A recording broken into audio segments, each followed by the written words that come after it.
Plumbing. Stay cooler with Bueller. 1010XL is presented by Farah and Farah, exclusive injury law firm of the Jacksonville Jaguars. Protecting you and your family. Call 396-5555. Jacksonville. Now, get ready to spend the next 2 hours with our three sports-loving ladies. Mia O'Brien, Lauren Brooks, and Taylor Dahl. Hey, hey. This is Helmets and Heels On 1010XL, switched on by First Coast Lighting and Fans. Upscale lighting, fans, and home decor. Show me what you got, pretty lady. Mia O'Brien is up in New York. She'll be back on Monday for the kickoff show. Taylor Dahl is here. RJ Saunders is here. I'm Lauren Brooks. And Taylor, I refuse to let the 0-2 start for the Jaguars, the 0-3 start for the Knowles, the 1-2 start for the Florida Gators. I feel like you kind of like the Knowles one. I do. That's 100% true. But I refuse. But it's more fun to talk about good football. I refuse to let those starts to the seasons ruin a football Friday. Because around here, the sun is shining. It's a Sunshine Turf Friday, and it's a football Friday. We have football tonight. We have football tomorrow, football Sunday, obviously football on Monday. So we can't let that poor start for them ruin everything. Yeah, I agree. And I think that you are 2 weeks in, and there's certain things that this is that time of year where a team in general is still, even the teams that have been together for a decent amount of times, and I've went over all of the stats of the offense and how the offenses are struggling. We've heard all of the offensive line guys go in and talk about how much offensive lines league-wise are struggling. And so I think this is the time of year where teams are figuring out who they are, and you are also figuring out what to build your team around. And I think that there's a lot of teams in that world right now trying to figure that out, including the Jaguars. But the thing with the Jags is you're fortunate enough to have someone like Trevor Lawrence who has proven to you that in times can be really, really good. And sometimes maybe he has to do a little bit extra to get them there. But you have a quarterback who's proven he can do that. So you just want to see things settle down and at least feel like the offense is flowing a little better than what it's felt like and what it did even in the beginning of last year too. But you're 2 weeks in, and I know some people want to hit the panic button right away. You can't do that, and I know that we have all these stats of 0-2, and this is your chance of the playoffs, and there's always outliers. And I heard Dan and Jeff talking about it earlier when they were saying the last two seasons, the beginning of the season was not did not determine at all what the rest of the season looked like for the Jags. 2 years ago, started terribly. They ended up ending the season hot, making it into the playoffs. Last year, they started hot, ended bad. So let's just take a breath, because it's been no indication for the first month of football what the Jaguars end up being as a team as a whole for the whole year. I'm glad you brought up Trevor Lawrence. I was thinking about this today. We defend him, and the collective we as in the media here in Jacksonville, I think all of us pretty much defend him. There are a few people who probably are a little bit more critical, but overall we defend him because he is the franchise quarterback here, and Jacksonville has waited for so long for someone like Trevor Lawrence. But if he was the quarterback for the Tennessee Titans, how would Jacksonville feel about Trevor? Would it change? Would people be quicker to point out the fact that right now he only has a 51% completion rate, the fact that he only has one playoff win to this point? Would people be more critical of that? I think so. I think also when you are a team if you're a fan of another team, usually you're not watching the games as in depth as we would be watching here. So there's certain quarterbacks that I've been critical over time. And then when you talk to somebody who is a fan of that said team, said quarterback, they'll come back and defend and be like, oh, well, if you watch this game, this person dropped here. If he would have completed this pass, they would have been up in this point. If this the line is ball trash. didn't get tipped at like whatever every team, and let me not say that, because there are fans that are like, get this guy out of my locker room. He's a terrible quarterback. And so I think, but for the most part, when you have someone like Trevor and you have someone like Kyler Murray and you have someone like Tua Tagovailoa and you have some of these ones that are maybe on the cusp that they've had good moments, but have also had bad moments and people can't quite figure out what they are all the time, then the fan base, I feel like, is more likely to defend them because the fan base has watched all of the ins and outs. They know the coaching changes that have happened. They know the offensive line struggles. They know the defense allowed X amount of points during this amount of games. They know that, they didn't play at home for a month straight. They know all of those things that maybe other people don't factor in. And that's why I said it during the offseason, that quote of finding reasons and excuses. And it is about time to stop making excuses for Trevor. We're getting to that point. He's in year 4.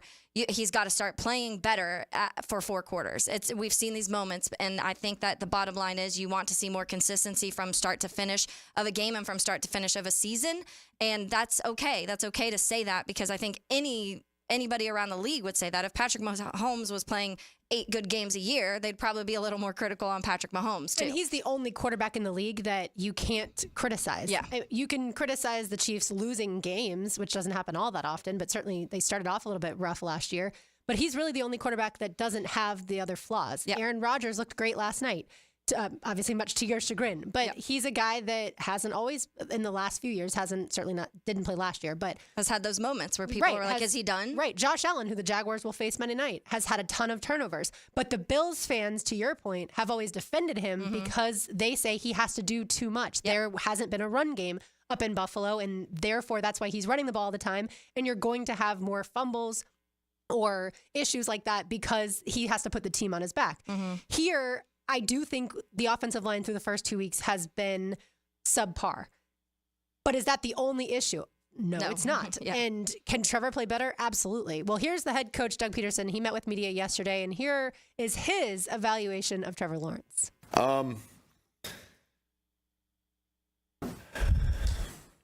guess to if you evaluate, Trevor, and I know the quarterback position and gets a lot of scrutiny, I think, but there's a lot of issues that we have to. I say a lot. There's a few issues that we need, just assignment errors that need to be fixed. Obviously, I think he's done a good job. Can he be better? Yeah, he can be better. There's a song by Four Non Blondes. It's titled "What's Up," but everybody really knows it as "What's Going On." Yeah. That's what immediately came to mind when I heard that answer for the first time live yesterday and then hearing it again for the second time. Coaches, when I feel like, want to dodge a question, they have those pauses or they have the disrupted speech pattern. That was not a free-flowing answer. Yeah, Trevor's looked really good. There's a few throws he'd want back, but he hasn't made the bonehead errors as far as the interceptions go. And it wasn't like that at all. In assignment football, that's not usually on your quarterback. That's on other pieces to the offense. So, Taylor, I'm just going to ask you, what's going on? I feel like I'm channeling my inner Four Non Blondes. No. And when you came into my office yesterday and you were like, did you hear that clip? And I hadn't yet at that point. And then when I listened to it, it was awkward. Like, it made me feel uncomfortable. It made me feel awkward. And there's a few things that I started thinking about as I went on through the night and was thinking more about this clip. And there's number one, I think things like this, especially when we know things haven't been up to par as maybe certain people thought it was going to be offensively. We talked a year, all off season about how this team's going to score 40 points a game. They have everything they need to score 40 points a game. And it kind of was the same this year where it was like, okay, like lose Calvin, but you get Gabe and you get BTJ. And, now Tank is looking good in camp and you get Mitch Morse. So the center position's upgraded and all of these things. So you have these high expectations of what you expect an offense to look like. And for me, initially, like I said, it was just awkward. It was uncomfortable. It was such a weird response, the longest pause in the entire world. But I also think that this is the most honest I felt like I've got from Doug in a while. And I say that because I don't think he truly knew how to answer that at this moment. I think he's still waiting for more from Trevor. I think that a part of it is when he took this job here in Jacksonville, it was like, here's your generational quarterback, like, go get him. And it hasn't been probably to the level he thought he was coming into when it comes to Trevor Lawrence and the consistency he thought maybe he was coming into. And I honestly kind of feel like he came here because he felt like it was going to be an easier task. Like he did that right after Urban? Yeah, but I think that's part of it. He was like, Urban did such a crap job. I can come in there. I have this I'm the quarterback guy. Like, I'm the offensive guy. I can come in here and, we'll use this first year to kind of get things back rolling and get going good. And then obviously it looked the way it did too. So he was like, man, this is going to be easy. And then you have what happened last year. And I feel like Doug is honestly like, this isn't as easy. And Trevor isn't maybe as NFL ready as everybody had said he was going to be, because it's taking a little more work than he thought he was going to have to put in.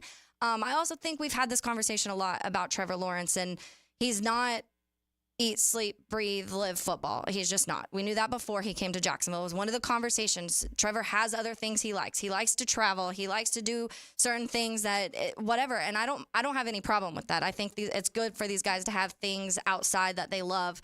And obviously now he has a baby on the way too, so that's adding a whole other level to like his outside life away from football. And so I don't think that's a problem, but I think that Doug is kind of the person that wants people to be that guy that does eat, sleep, breathe, live football. Because if Doug had the talent that Trevor did or does, he probably feels like he would have been a Super Bowl winning quarterback, right? Like the talent that certain guys have is unmatched, right? Like Will Levis, Anthony Richardson, I'll use the two other guys in the division, don't have it, at least as of now. CJ Stroud absolutely has it. And it does feel like Doug Peterson is frustrated. Mm-hmm. I'm sure he's frustrated with the whole offense, but in that answer, it felt to me like he was frustrated with his quarterback. To your point about life outside of football, I have some friends that saw Trevor at a restaurant recently, and they were like, "You eat dinner?" I think it was lunch, and they were like, "Why is he there?" And I had to explain, like, the players get an off day once a week. And they're like, "But he should be at the stadium." Like, no, you do need some time away from football. Yeah. It can't be 24/7 that you're in the building. But if things are broken, which they are right now, then you do probably need the extra time. Yes, the extra time together with the offense, the extra time weeding through the playbook, taking stuff out, putting stuff in, because it has not looked pretty the first 2 weeks. And for the first 3 years of his career, the blame is not going to go to him because he's a young player. Yeah. He's now in his third season with Doug Peterson and Press Taylor, and he's no longer a young player. Like year 4 in the NFL, you're starting to get called a veteran. Yeah. You do have to be in command of the offense. And so I would love to get Doug's honest reaction about the safety. Like, does he put that on the offensive line? Does he put that on Trevor? His answer was, we missed a block. But does he also think, well, Trevor should understand in situational football, you absolutely throw that ball out, don't ground it because you'll get a safety then too, but sail it out of bounds and you move on, you live to fight another down. But it feels like there's a massive disconnect. I said that on Monday, and that was before this response. Yeah, and obviously that kind of has been, anybody who heard that clip was leaning towards that way too.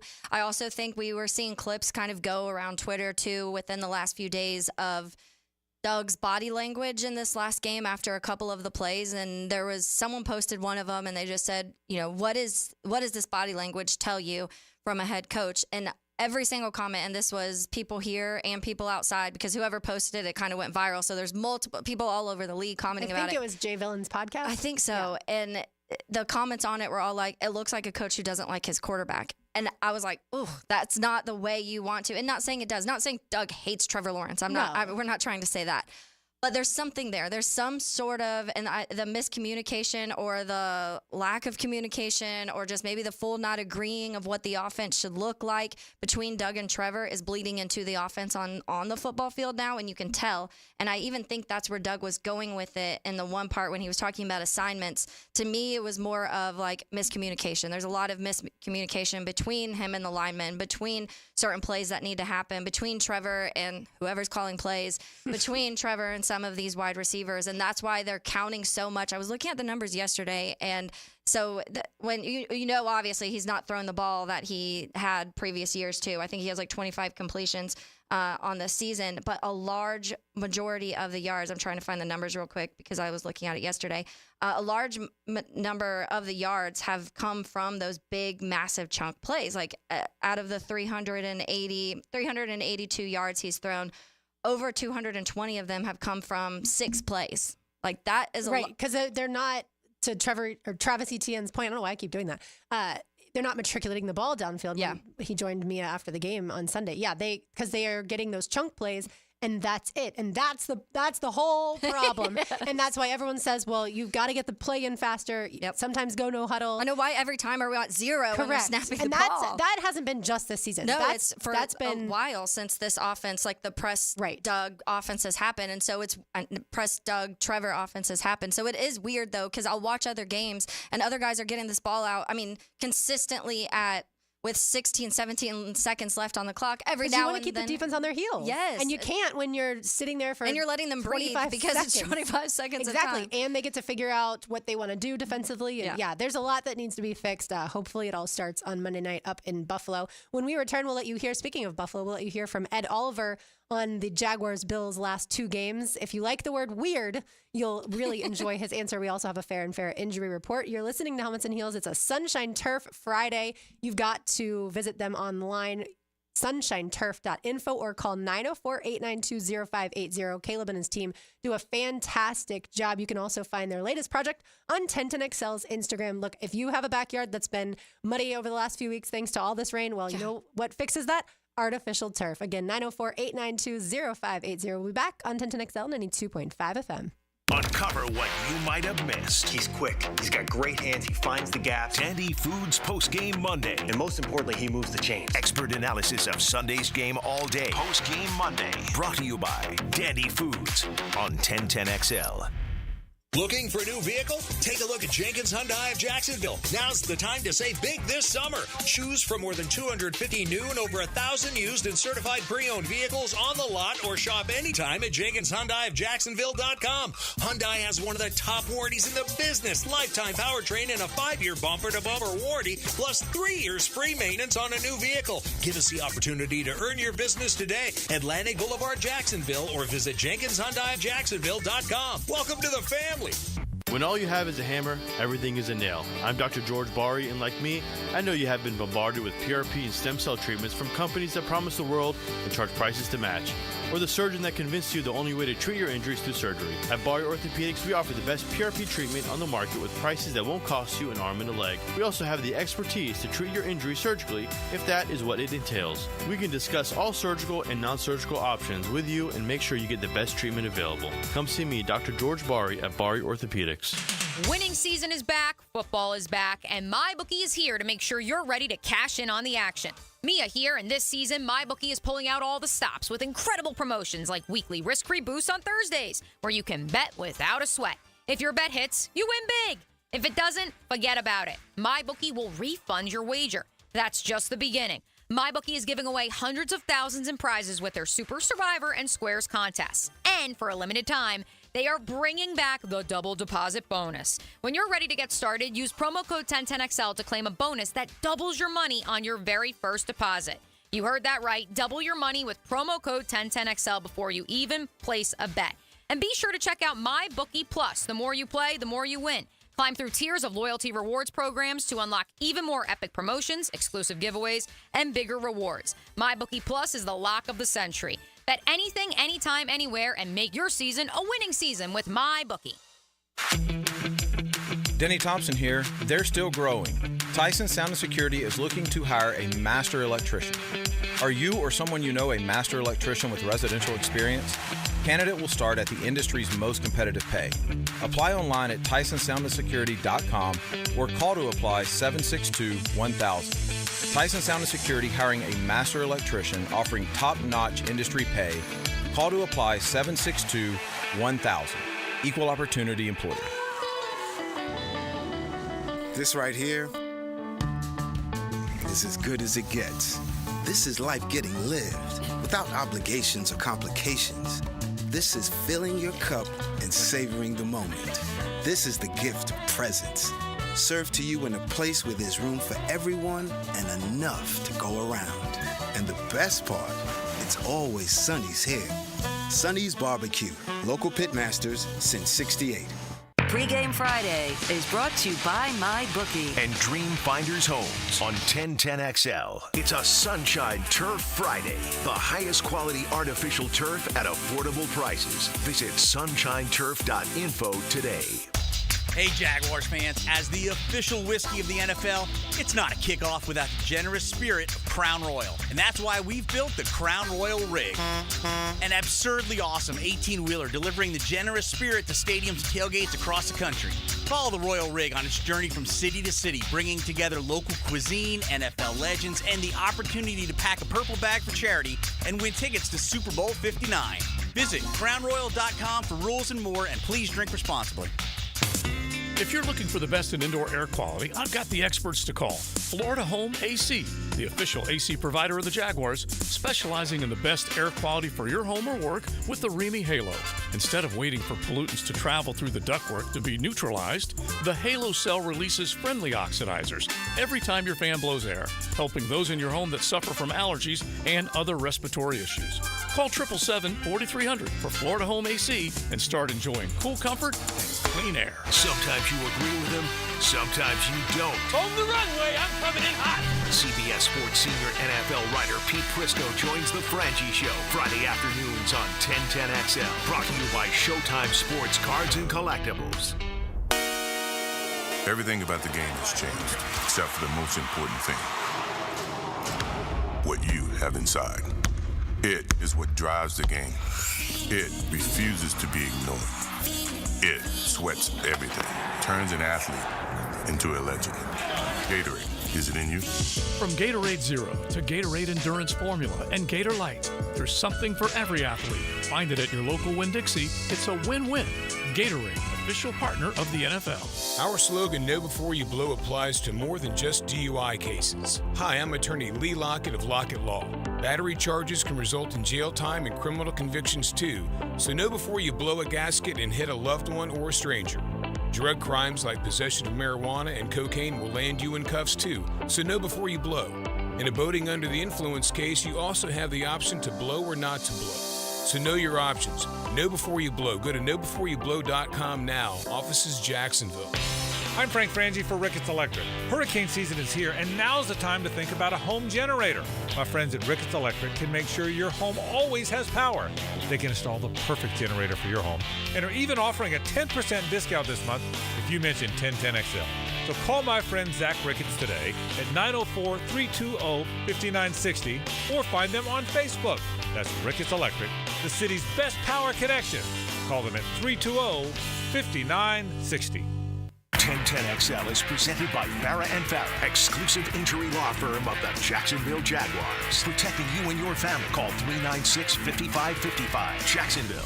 This is Helmets and Heels. Kept classy by First Coast Lighting and Fans. Upscale lighting, fans, and home decor. On 1010XL. Let's get weird. Let's get weird. Let's get weird. Let's get weird. Weird. Get weird. Weird. Get weird. If you've never seen Workaholics, that's from Workaholics. It was one of my favorite shows. But as soon as I heard this clip, Lauren, and the amount of times he said weird, I instantly thought about that show. I jokingly said drinking game, although I don't recommend that because I'm pretty sure he says weird at Oliver. This is for the Bills. Says weird like 17 times. But so here he is talking about the last two Jaguars-Bills games and just how weird they were. The London game was a weird game. Started very weird. It was just a very, very weird game. And I addressed the team, I addressed my D-line about that, just about how weird these games could be. I remember the game we played in Jacksonville, and it's a sunny day. I mean, a great day. I remember it vividly, but it was just a weird aura.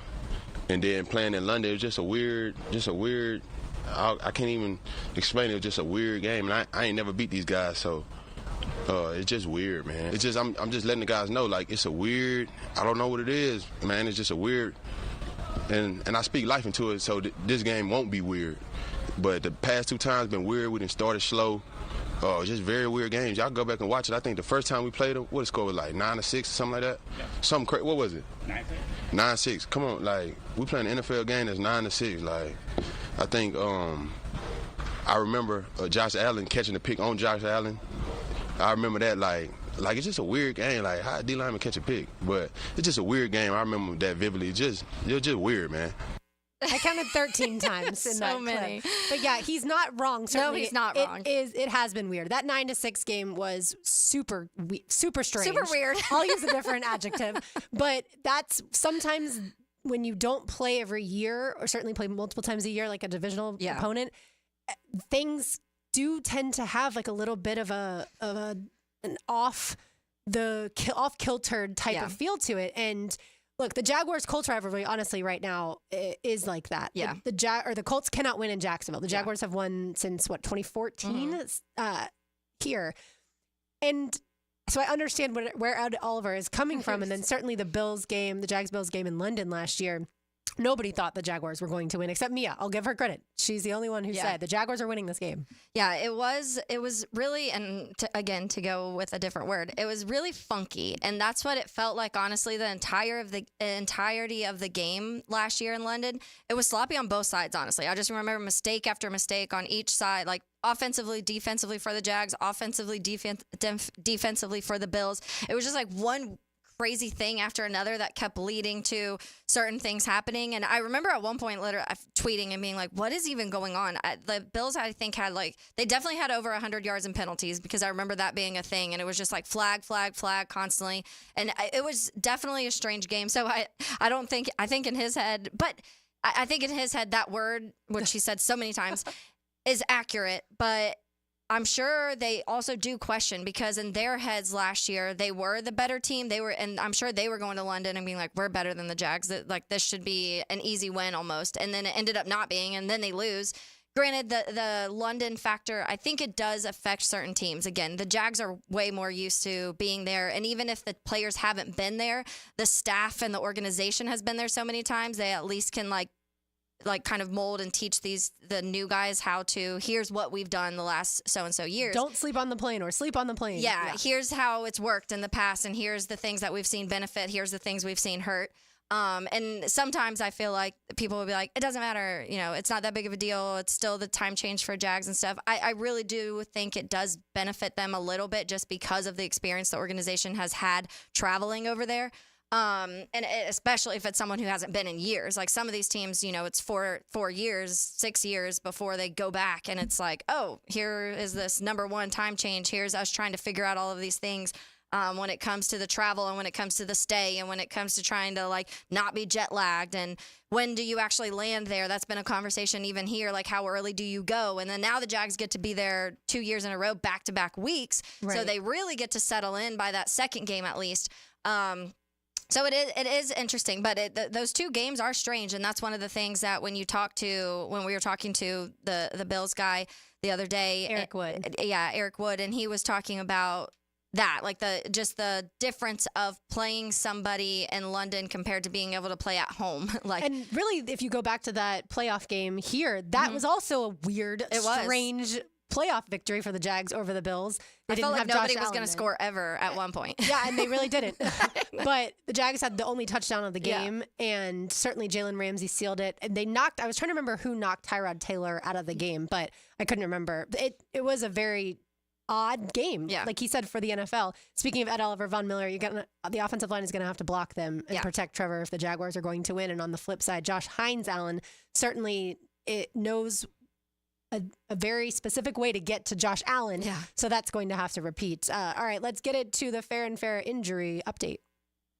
The personal injury attorneys of Farah and Farah present this injury update. Farah and Farah, Jacksonville, exclusive injury law firm of the Jacksonville Jaguars.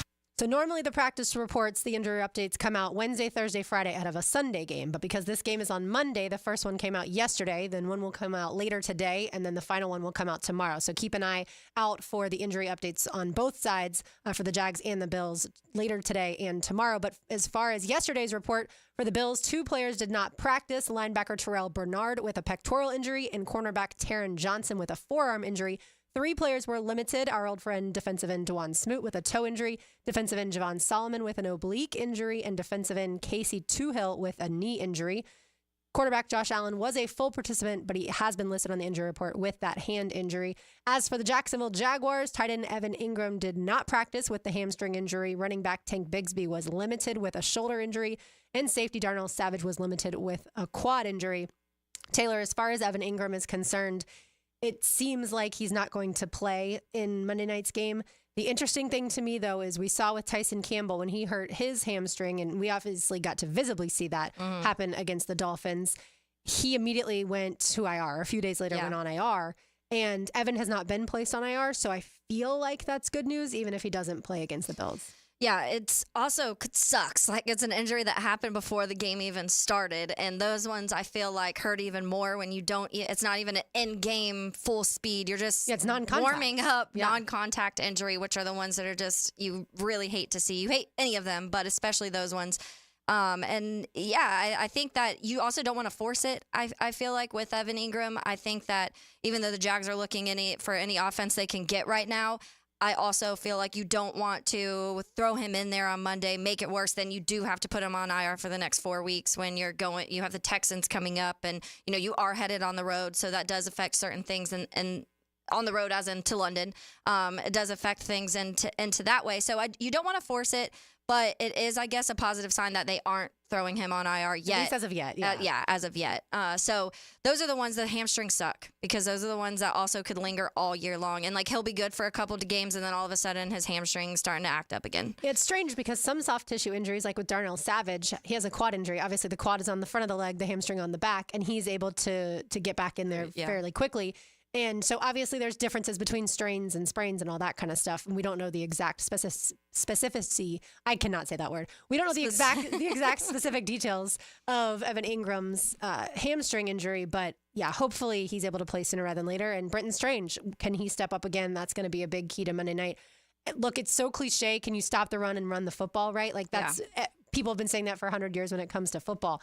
But in this game, I do think that that's really important. You've got to be able to get the ball, gain some yards on the ground between Travis Etienne and Tank Bigsby, and you have to stop James Cook, because otherwise that's going to give Josh Allen his entire playbook. Yeah, and that's what they've noticed with the Bills. Once James Cook really started heating up late last year, in the second half last year, and then what he's been able to do this first 2 weeks, an already dangerous offense that is Josh Allen doesn't have to do too much. And that's what got Josh Allen before. When we talked about all those turnovers, when we talked about the fumbles, and we talked about the interceptions, it was all because he felt they didn't have a run game. So if something wasn't working, if someone wasn't open, or the DBs made really good plays, then he would just have to take off, and then that turned into, force the ball into a situation he didn't want to.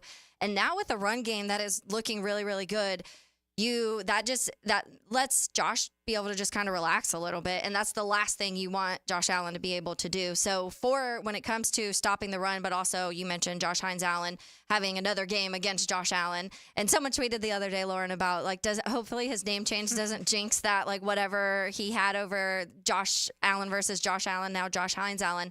But I do think that in addition to that stopping the run, you do want to be able to force Josh Allen into some uncomfortable situations, because when you do, he does turn the ball over. He has this history of those moments, and I think that is going to be what will win the game for the Jags this week, is being able to get a turnover. You got to force those turnovers. It's something that you haven't seen much from them in the past 8-9 games. Yeah, 0 takeaways to this point is surprising to me. And obviously, Foye Oluokun against the Dolphins had a chance for an interception. He wanted it so bad. And if he comes down with that, are we talking about a 2-0 football team, or at least 1-1 at this point?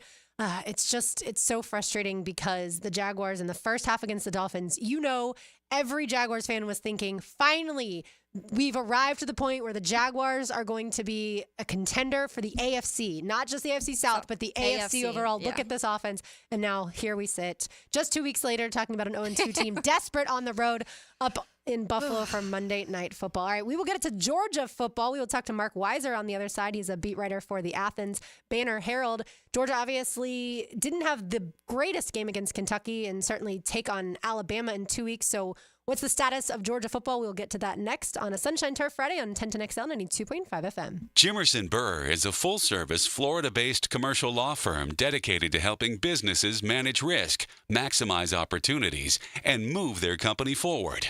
Jimerson Burr attorneys are business-oriented lawyers, equally comfortable as community leaders, private transaction counselors, or courtroom advocates. If you have a legal issue of any kind affecting your business, contact the firm at 389-0050 or jimersonfirm.com. Now at Hodges Mazda, get ready for an incredible offer and drive home the 2024 Mazda CX-5 with 0% APR for 36 months. Lauren Brooks here. The Mazda CX-5 combines sleek design, advanced technology, and a responsive drive, making it the ideal SUV for your everyday adventures. Discover the Hodges Mazda difference with the non-commissioned sales team who are always focused on your best interest first. Plus, you'll get 2 years of free maintenance. Visit Hodges Mazda today or shop online at hodgesmazda.com. See dealer for details. Terms and fees for qualified applicants expire September 30th, 2024.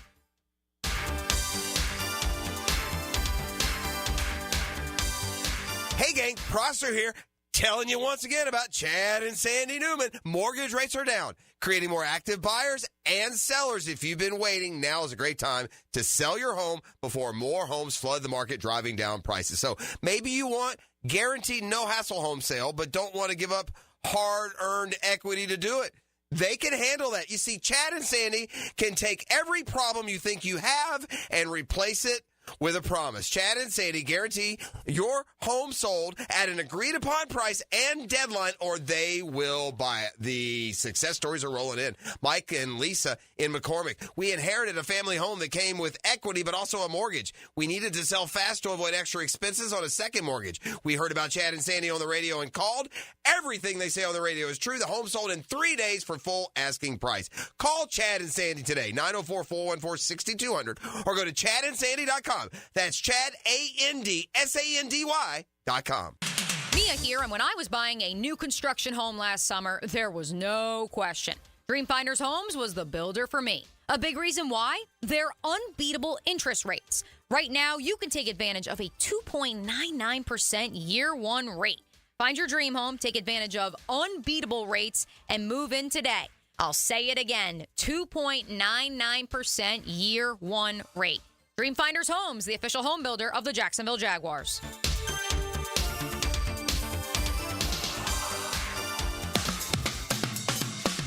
Best Bet is number one. That's right. Best Bet Jacksonville and Orange Park have one card poker, the fastest and easiest card game to learn and play. Play against a designated player, one card at a time, and the highest card wins even money. If the card values are the same, it's time for war. Just like the game you remember. You must be 18 years or older to play. More at bestbetjacks.com.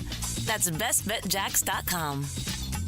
Liquid Sunshine, a car wash committed to superior customer service. Like including bug prep done for you every time. Experience the difference starting at just $10 at Liquid Sunshine Car Wash on Southside near Hogan Road.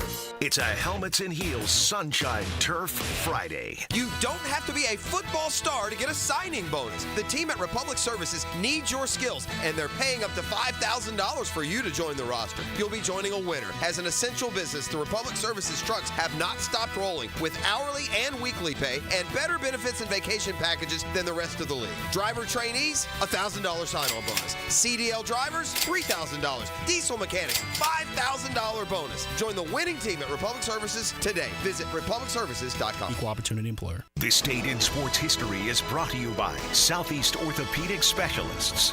On September 20th, 1987, Chicago running back Walter Payton scored his NFL record 107th rushing touchdown in the Bears' 20-3 victory over Tampa Bay.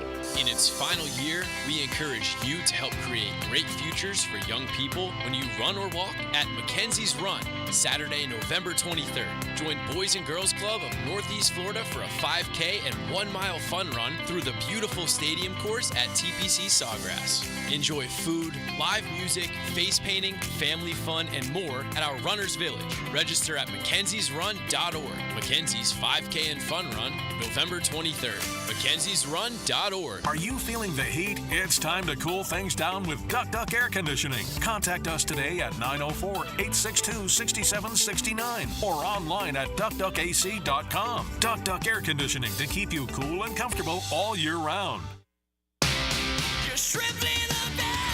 Jumbo Shrimp Baseball, presented by FIS, is home this weekend at 1-1 Financial Ballpark for the final games of 2024. Tonight is Red Shirt Friday and Hispanic Heritage Night with post-game fireworks, all presented by Florida Blue. More fireworks tomorrow, and the first 2,000 fans get a Scampi plushie, courtesy of FIS and ViStar. Then it's Baptist Health Sunday Family Fun Day season finale on the CSX First Responders Day.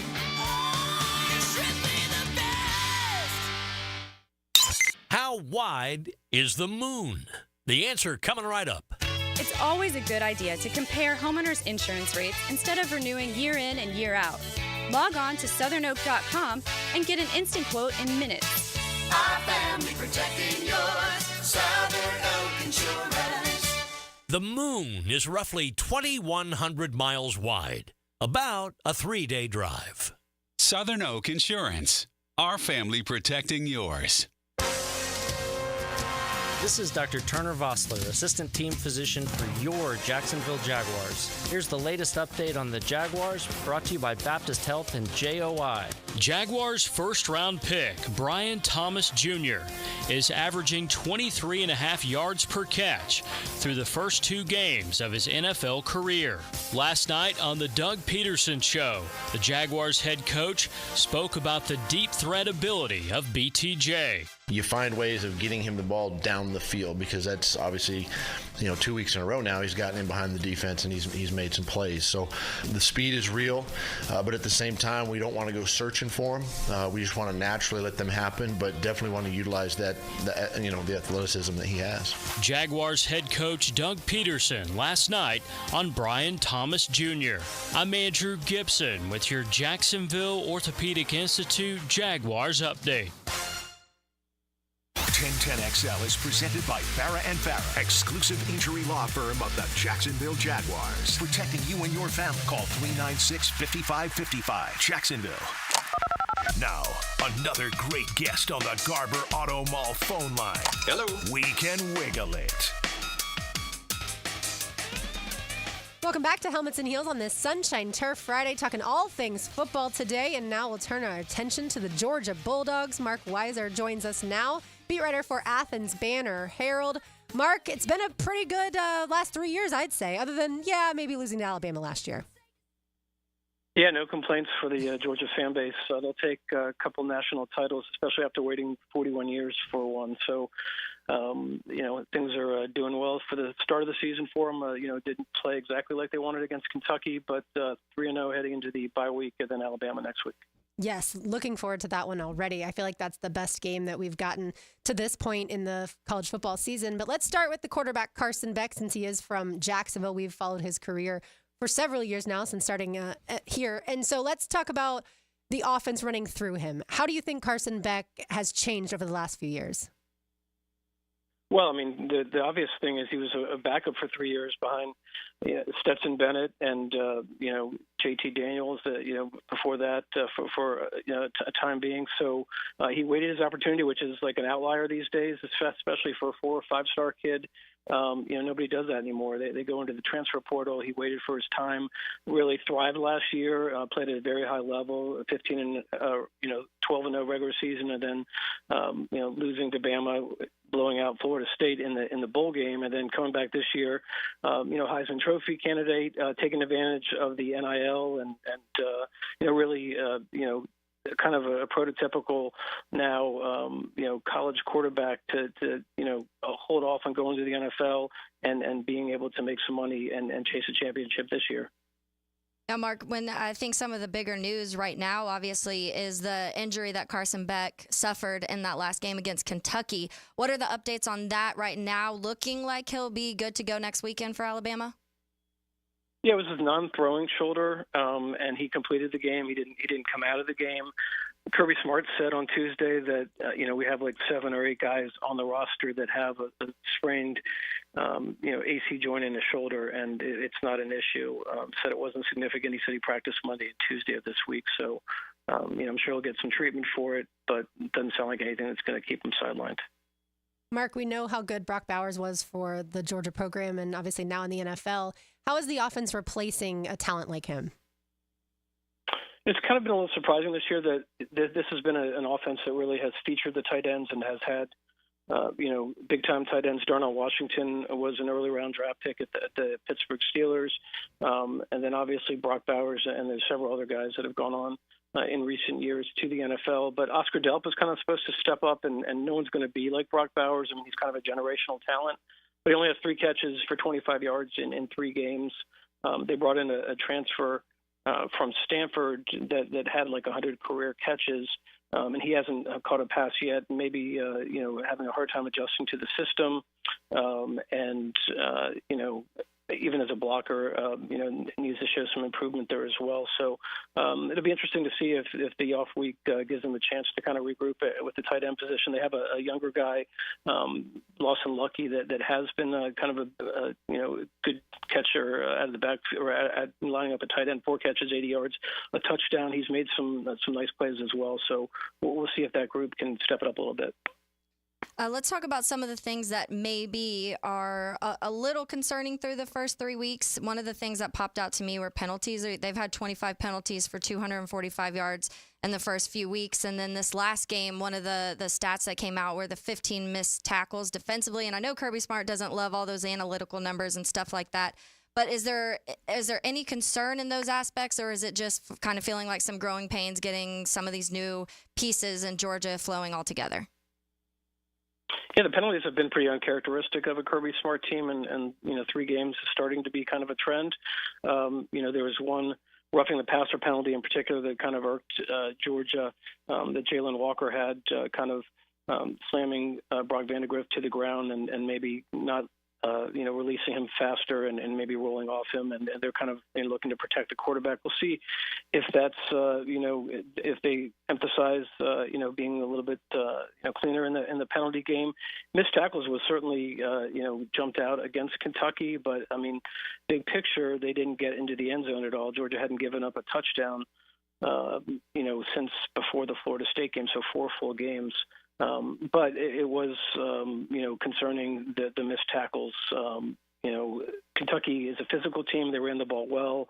But once they got into Georgia territory, they kind of were a little bit bend but don't break. They kind of stiffened up. Mark, I graduated from the University of Florida, so giant Gators fan. And Trevor Etienne leaving Florida for Georgia was certainly painful. But I have a feeling that Georgia fans are loving him already.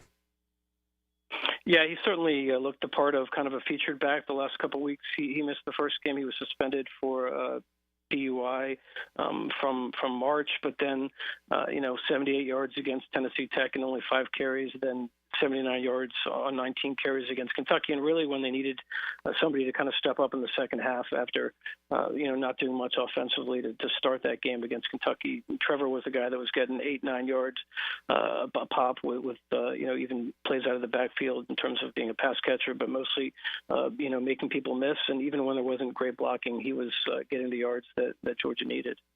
When you talk about that suspension by Etienne, and that's kind of been a little bit of a topic too surrounding Georgia players, how do you think that Kirby Smart has kind of addressed some of these off the field issues and been able to, I feel like recently, put out some punishments and show people he doesn't really want to tolerate those issues anymore? Yeah, I mean, the latest one came last week, Thursday last week, 2 days before the Kentucky game. Daniel Harris, their top backup cornerback, was arrested for reckless driving. Police said he went 106 miles an hour in a stretch of highway where it was 65 miles an hour. And during the season, you really don't expect those kind of things, particularly since the coaching staff has kind of more control of the players, and there already had been a rash of these types of incidents in July, and I'm sure Kirby Smart and his staff really went hard on them in terms of what the expectation is, and then somebody had another incident. So Daniel Harris didn't play against Kentucky. He still made the trip. And warmed up, but Kirby didn't want to call it a suspension. He said it was a coach's decision, but he did suspend Etienne. There's a couple players he dismissed this offseason. One was not a driving incident. It was a domestic violence incident, but certainly it's troubling to have the same kind of incidents over and over again. And Kirby Smart, the collective, the Classic City Collective has levied what Kirby Smart kind of called fines to make them have another piece of discipline to make them feel the hurt of these incidents. Mark Weiser with us, Georgia beat writer for Athens Banner Herald. Yeah, we've talked about that, how frustrated Kirby must be, because there's only so many ways you can say the same thing, and that is drive under or around the speed limit. Everyone else seems to be able to do it. All right, Mark, let's talk about that Alabama game looming in a couple weeks, or next weekend, I should say. So everyone knows Jalen Milroe and now Kalen DeBoer, the head coach there, is a fantastic quarterback. But it's Ryan Williams, watching the 17-year-old receiver, to me, that is akin to watching Brian Thomas Jr. now for the Jaguars. He has electric speed. How does Georgia prepare and plan to cover him? That'll be very interesting to see. I mean, and he's definitely going to be the best playmaker on the field in terms of dynamic and a guy that can, change the game with the ball in his hands. And Milroe downfield can get the ball to him. I guess Milroe might be the second best in terms of, that kind of guy. I mean, Georgia has playmakers. Do they have a difference maker of that level? It remains to be seen. It'll be interesting to see because last year when Georgia played Missouri and their really good five-star receiver, they switched up their coverage plans. They moved Javon Bullard, I think it was, from one spot to another just to match up. Will they do that with like a Malachi Starks? Will they just let their nickelback Jonel Aguero cover him mostly? It remains to be seen, but certainly they're going to have to find a way to limit what he can do because he's pretty special. When we talk about that matchup, the Alabama-Georgia matchup, Alabama has Georgia's number.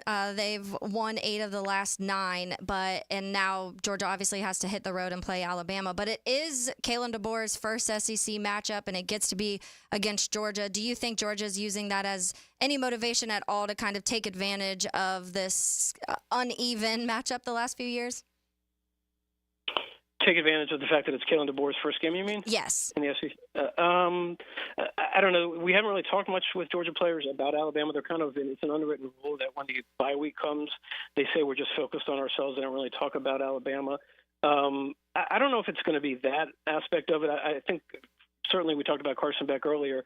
I mean, he said that the reason he came back was, and he knew he was going to come back, is after the Alabama game when he saw his mom and his sister on the field and just felt like this is not the way I want to end things at Georgia. So I think he in particular is highly motivated. I'm sure there's other guys on this team that didn't like the fact that they were left out of the playoffs because they had that one slip up last season. It'll be interesting. Georgia hasn't played many games in Tuscaloosa. They won in 2007 in overtime, way before the Kirby Smart era. The last time they went there was 2020, but it was the COVID season, so it was like a quarter full. So this is going to be a different environment, and it will be interesting because Alabama certainly had a great game against Wisconsin, but Georgia played Clemson. That's probably a better matchup, a better opponent. This would be a big test for Alabama to see how good they are 4 games in the Kalen DeBoer era. Yeah, I do feel like, Mark, as soon as Georgia escaped that Kentucky game, people started to look at the rest of the schedule and go, okay, taking on Alabama there, taking on Texas there, traveling to Ole Miss, and then playing host to Tennessee. But 3 of those games, like I said, top 5 teams on the road. That's a daunting task. It is. The interesting thing is, how many games could Georgia lose and still make the playoff when you have a 12-team field? I think it might be 2, especially since all those games, except for Tennessee, are on the road. So, there's pressure to win these big games, but then if you slip up and you lose one of them, you have 3 other big opportunities. Now, I don't expect Georgia to slip up at home to Auburn, to Mississippi State. Florida, obviously, is really struggling, and then you have UMass and a Georgia Tech team that beat Florida State. So these 4 games, are going to probably define Georgia's season, and there's a little bit more wiggle room with this 12-team playoff. All right, good stuff. Mark, we really appreciate it, and enjoy the bye weekend. Thanks, appreciate it. Enjoy it.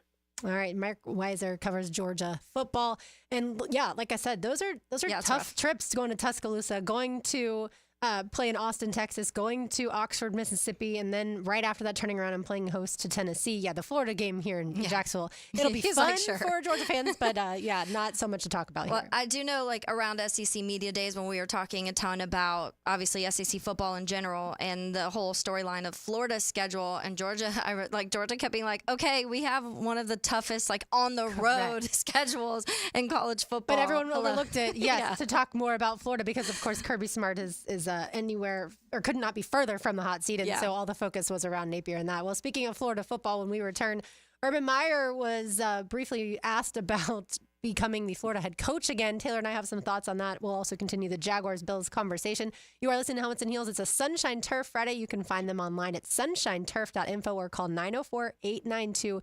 0580. Add turf around your pool. That looks so good. Have a putting green added. If you have pets, you want a pet run, they can do it all. You're listening to Helmets and Heels on 1010XL 92.5 FM. Now you can watch 1010XL shows all day on X, Facebook, and YouTube. Brought to you by MyBookie. Experience Vegas from the comfort of your phone anytime, anywhere. Sign up today. Use promo code 1010XL. Sometimes it's a stunning performance. 3 touchdowns tonight. Sometimes it's the guy who gets the job done. He doesn't take a play off. Listen for the Universal Roof and Contracting Offensive Player of the Game. He is a difference maker now. On 1010XL. Picture this. You know those little number counter thingies, the one with the rolling numbers that just keep going and going and going and going? That's what the selection is like at Arlington Toyota Pre-Owned. Mia here, not 100, not 200, not even 3, 4, or 500. Over 600 vehicles in one location. Let's break it down. Over 275 SUVs, over 200 cars, over 100 pickups, over 50 luxury vehicles. That, my friends, is over 600 cars on the lot at Arlington Toyota Pre-Owned. Arlington Pre-Owned even has 125 vehicles under 18K. And if you're looking for buying confidence, check this out. At Arlington Toyota Pre-Owned, you get 60 days to love it or exchange it. Need a little credit help? Arlington has your back with their Credit for Everyone program to help you get financed. Why Arlington? The better question is, why not? Don't wait. Shop Arlington Toyota Pre-Owned today. In person, 10939 Atlantic Boulevard, or online anytime at arlingtontoyota.com. Has someone you care about been arrested or had their driver's license taken away? I'm Susan Cohen, and I work with David Robbins at the law firm of Epstein & Robbins. We are experienced fighters for those charged with DUI, domestic violence, and all criminal offenses. In your battle with the justice system, there's only one thing you need to know. Dial David 24/7 at Epstein & Robbins, 354-5645. 354-5645. Clean air, cool air, both are extremely important. Trust Florida Home AC to deliver on both with their Remy Halo, the next generation of air quality technology. Call 777-4300 for Florida Home AC and breathe clean and cool air. Hey Jacksonville, Mia here. When it comes to roofing, whether it be shingles, metal, most repairs, there is one name that has protected your home since 1999. Pro Jax Roofing. Mike and his guys have been repairing and replacing roofs in Northeast Florida for 25 years. Whether it's just time to replace or you need help navigating through the insurance process, Pro Jax Roofing can help. They offer the top warranties in the business too for total peace of mind. Call Mike and his gang today for a free estimate or visit ProjaxRoofingFL.com. ProjaxRoofingFL.com. Southeast Orthopedic Specialists returns with their free bumps and bruises evaluation clinics. Now with 4 locations, these free injury assessments are open to all schools and athletic programs. Saturday mornings from 9 to 10 through October 26th at Cortex Sports Performance in Ponte Vedra, Preferred PT in Fleming Island, and also at Brooks Rehab on Centurion Parkway and Brooks Rehab at World Golf Village. Southeast Orthopedic Specialists. Sunshine Turf Friday on Helmets and Heels. Hey, sports fans, this is Hayes Carlyon from MyBookie. It's been winning season for our listeners over at MyBookie. We're getting a lot of love through the text line with people cashing in. I've been betting too. It makes the game so much more fun. You don't have to bet a lot of money, but it's entertaining. Here are my pro picks this week. The Steelers and Chargers total points has been bet down to 35.5. Look, that's way too low.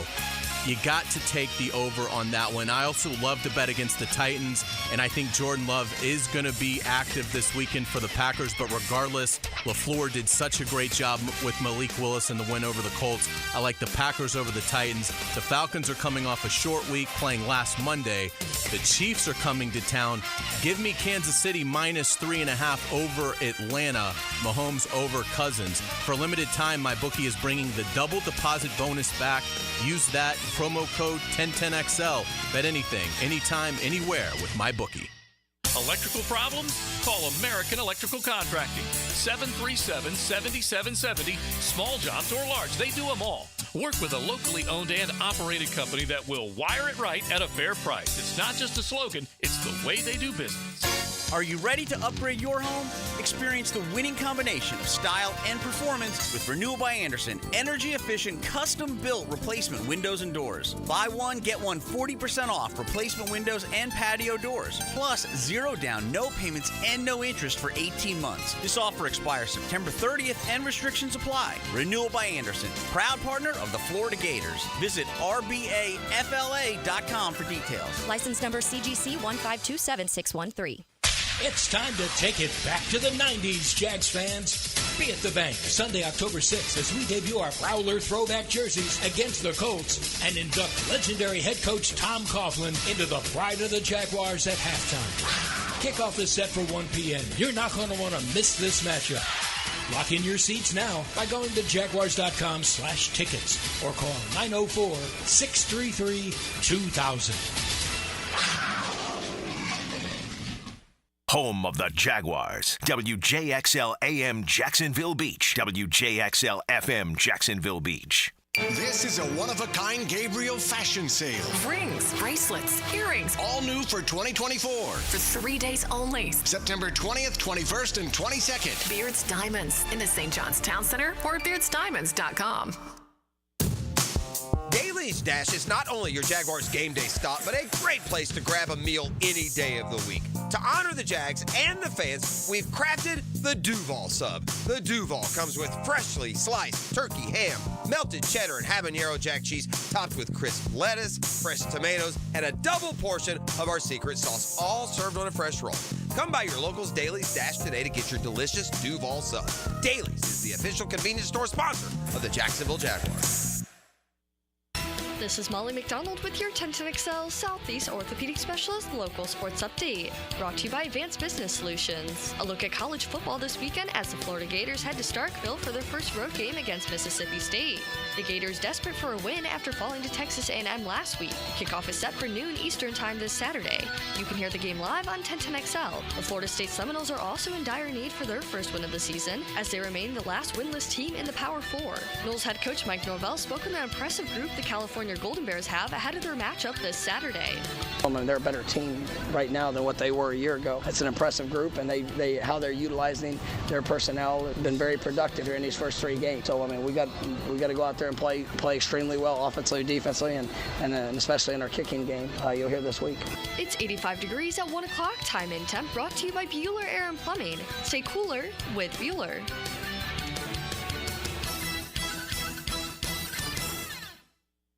1010XL is presented by Farah and Farah, exclusive injury law firm of the Jacksonville Jaguars. Protecting you and your family. Call 396-5555. Jacksonville. Wow!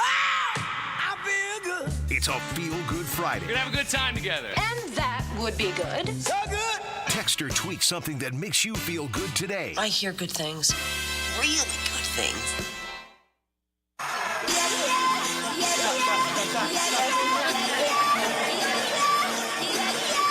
Cheers to the freaking weekend.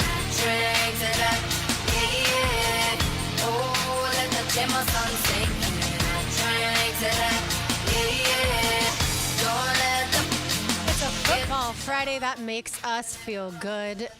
Taylor Dahl is here. RJ Saunders. I'm Lauren Brooks. Mia O'Brien up in New York. She'll return on Monday for the kickoff show to break down all things Jaguars Bills. And Taylor, I don't know why nothing in the first 2 weeks of Jaguars football. That's not true. The first half against Miami, but since then, nothing. Should make me think that the Jaguars are winning this game, but somehow, some way, and it's not just because, oh, that's what happens in the NFL. It really does, to me, feel like this team understands the gravity of the situation, and they have to win on Monday night. They are desperate. They know what's coming the following weekend in going to Houston. They have to get a win on Monday night. And so for some weird reason, I feel like, and because the last 2 games have been so weird, I do feel like the Jaguars are going to win. Yeah, I do not. But I could see it. Like, that's what the Jags, I feel like, do. And that's what the last 2 years have been, honestly, is maybe they've won some games they probably shouldn't have, and they've lost some games they shouldn't have. And the moment that I just said the reverse of the last 2 years. 2 years ago, you were like, okay, this team's bad again. What are we going to do? And then they go on this miracle run towards the end, go into the playoffs, throw 4 picks in a game and still win it. Wow. And then you come back the next year with these high expectations and you start 8-3 and everything feels like maybe it's not perfect, but you're winning games and that's what matters. And then it collapses. So it's like whenever I think I figured the Jags out, they're like, gotcha.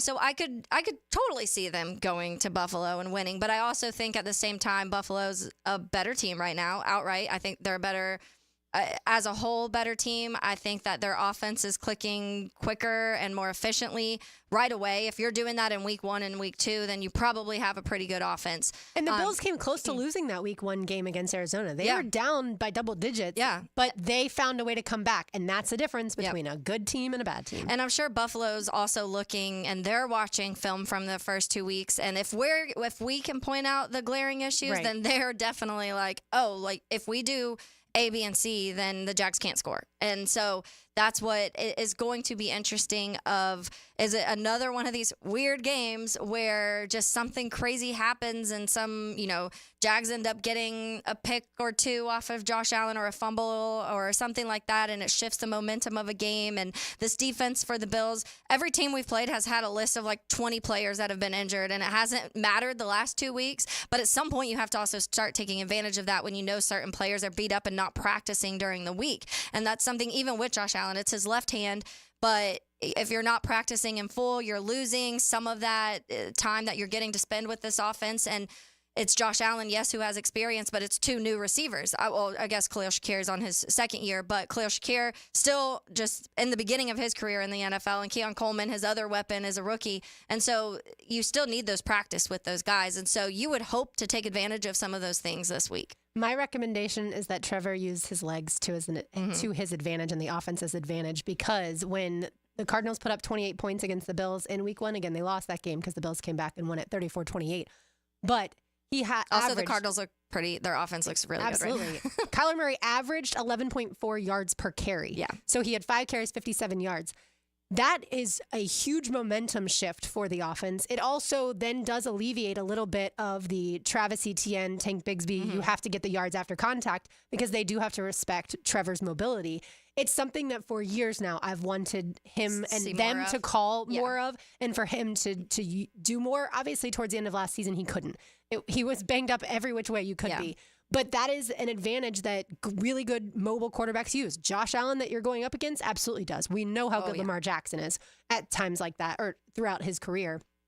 Patrick Mahomes at times also he can evades pressure because he's still able to keep his eyes downfield at points too. So to me, that is something that is an underutilized weapon that this Jaguars offense has. Yeah, and I heard Tommy Mack talking about that too. Even in moments like you want some designed ones, because you want them to have that confidence in Trevor and know, like, we've seen the ability of him being able to use his legs. And he's not like the thickest guy, but he definitely does look like he's gotten thicker from his rookie season. I think he's way more big muscular, though. Yeah, and he's tall. And so it's like use those moments and being able to actually design things for Trevor to be able to add that extra something to the offense, because I do think that, to your point, when you look at some of these offenses that succeed, the quarterbacks that are able to do that, there's so much you have to worry about. If you have to worry about the run game and like what the running backs, and you have to worry about your quarterback that can throw 66 yards down the field for a touchdown, and you have to worry about the quarterback using his legs,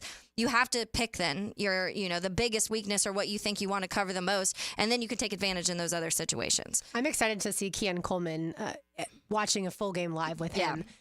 Obviously now the Bills receiver did play at Florida State. I think that'll be a fun matchup, even without a Tyson Campbell, but Darnell Savage hopefully will play on Monday night. All right, let's get it to Urban Meyer. And so he was on a podcast called The Triple Option with Rob Stone, and he was asked about being offered the Florida job. So before we even hear from him, I am shocked that this question even had to be asked. I am shocked that anyone on the face of the planet would actually consider him to be a head coach ever again, but especially at the University of Florida. But he was asked by Rob Stone about being offered the Florida job. Here's Rob and Urban. Guarantee you there's some boosters, there's some alums out there saying, you know what? Let's find Urban Meyer's number and let's get his tail back down to Gainesville. Somebody called you, said, Coach, come fix us again. What would you tell them? that ship has sailed, Mark. And I want that program to do well so bad. I know so many people there, and we give a big part of our life to that program. But that ship has sailed, Mark. No, that ship has sunk. Yeah. That's how I would phrase it. That ship has sunk. He was a disaster of a head coach here. We can't even tell you we don't even have enough time to tell you all the things that went wrong here in Jacksonville. And if some people say, but he was a really good college coach, he just was not fit for the NFL. Okay, he was a really good college coach 20 years ago. Yeah. Well, less than that. He did win the Ohio State National Championship in 2014. Yeah, but 10 years, a decade ago. 10 years ago. He's not fit for that lifestyle anymore. He's not committed to that anymore.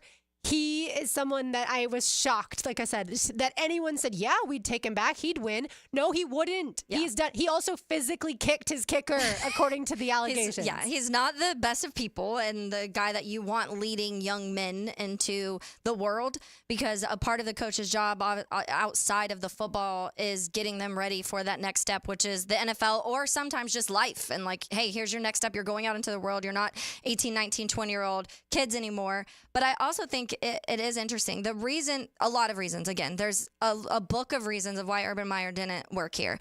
Part of it, though, that we always talked about was that it worked so well for him in college because, number one, he got to get away with a lot of stuff.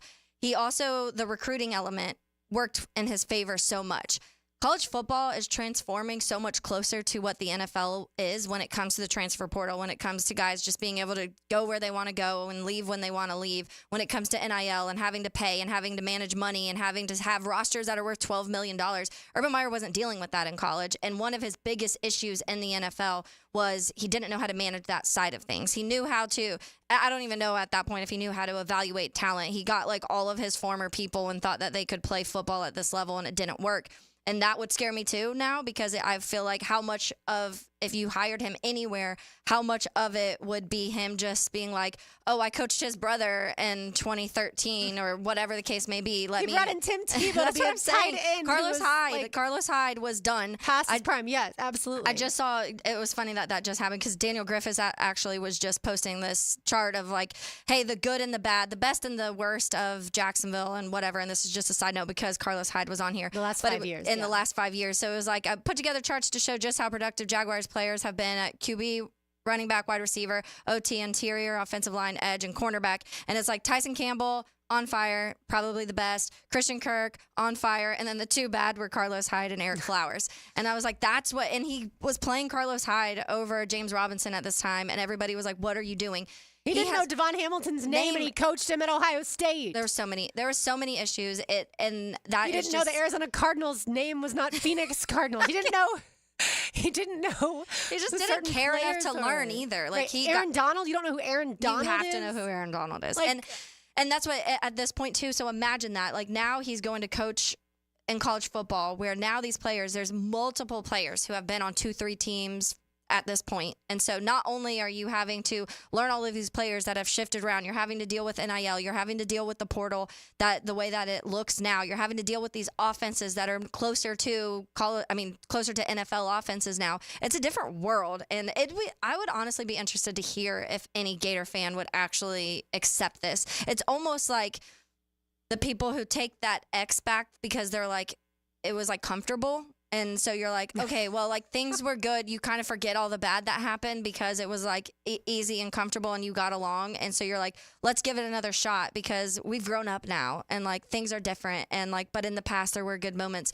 It's not like it would be a disaster. You broke up or got divorced, whatever it is, for a reason. Yes. Stay that way. Yeah. Look, I think Urban Meyer in 2005, when he first became the Florida head coach, was a maniac. He was a scream and demean type of guy, and it worked in college football because those kids had to do everything that he said.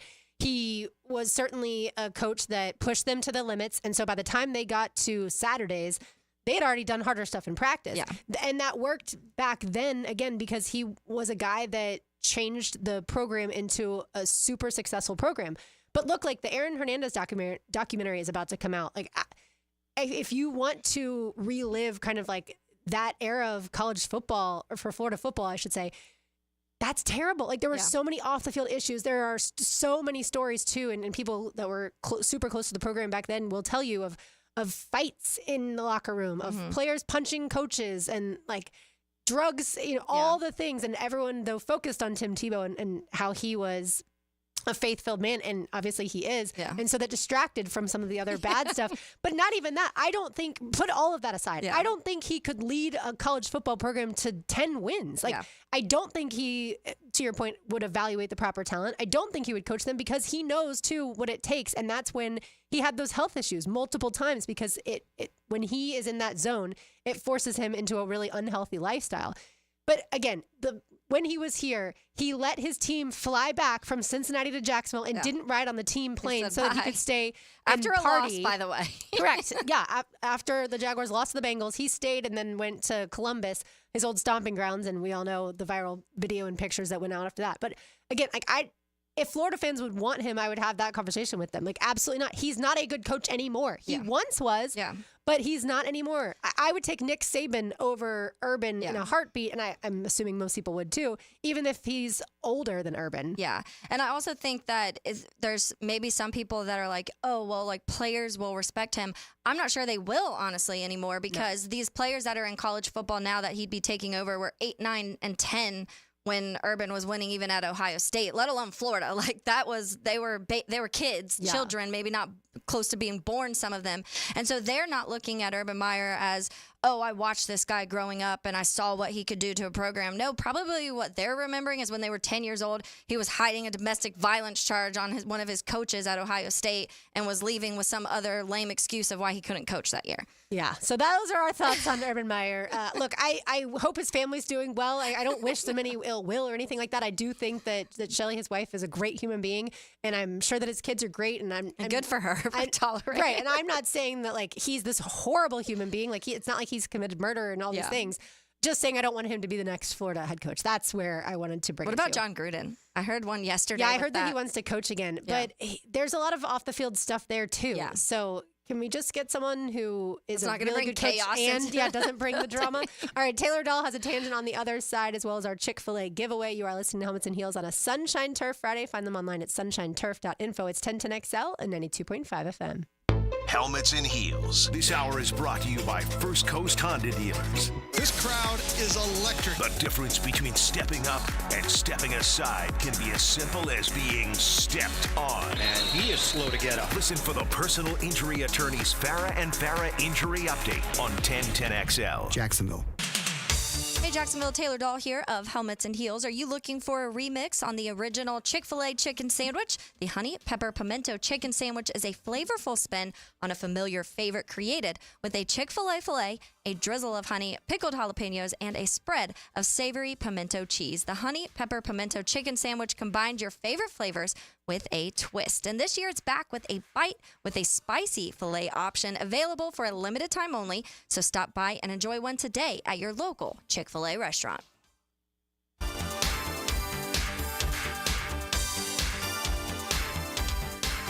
I'm here with Clayton Bromberg of Underwood Jewelers. Clayton, you are a 6th-generation jeweler.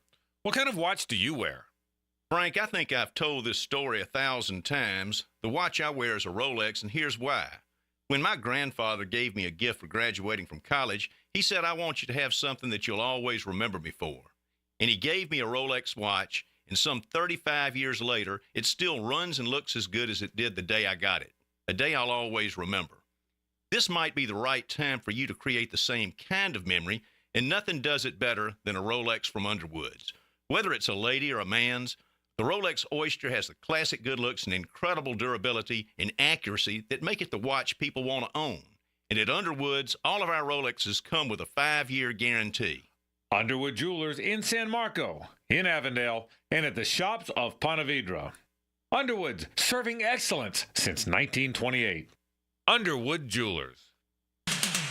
Now at Hodges Mazda, drive off in the perfect SUV. Lauren Brooks here. Take advantage of 0.9% APR for 60 months on the 2024 Mazda CX-50 and the 2024 Mazda CX-90.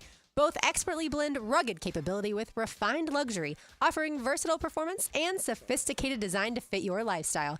Plus, with 2 years of free maintenance and the non-commissioned sales team putting your best interests first, it's an offer you don't want to miss. Visit Hodges Mazda today or shop online at hodgesmazda.com. See dealer for details. Terms and fees for qualified applicants expire September 30th, 2024.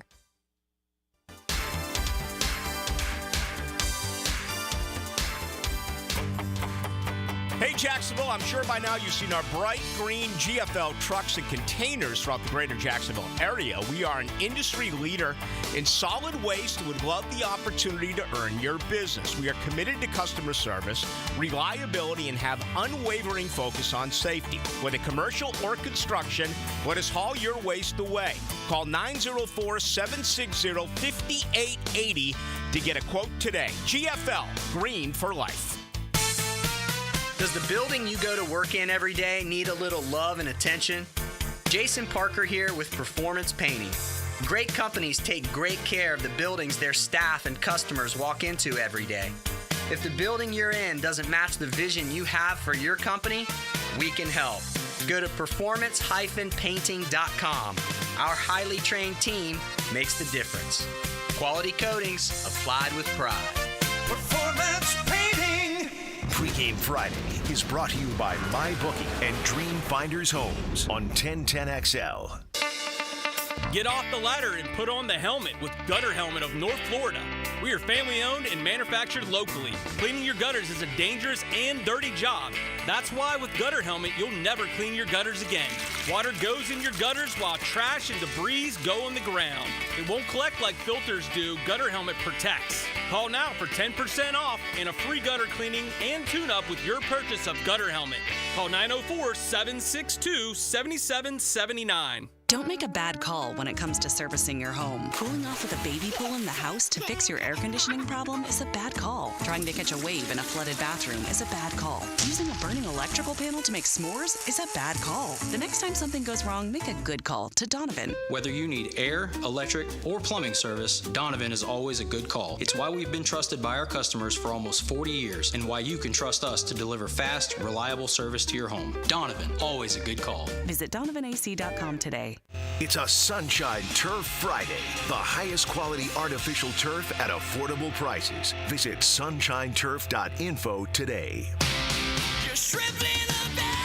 Jumbo Shrimp Baseball presented by FIS is home this weekend at 1-1 Financial Ballpark for the final games of 2024. Tonight is Red Shirt Friday and Hispanic Heritage Night with post-game fireworks, all presented by Florida Blue. More fireworks tomorrow, and the first 2,000 fans get a Scampy plushie, courtesy of FIS and ViStar. Then it's Baptist Health Sunday Family Fun Day season finale on the CSX First Responders Day.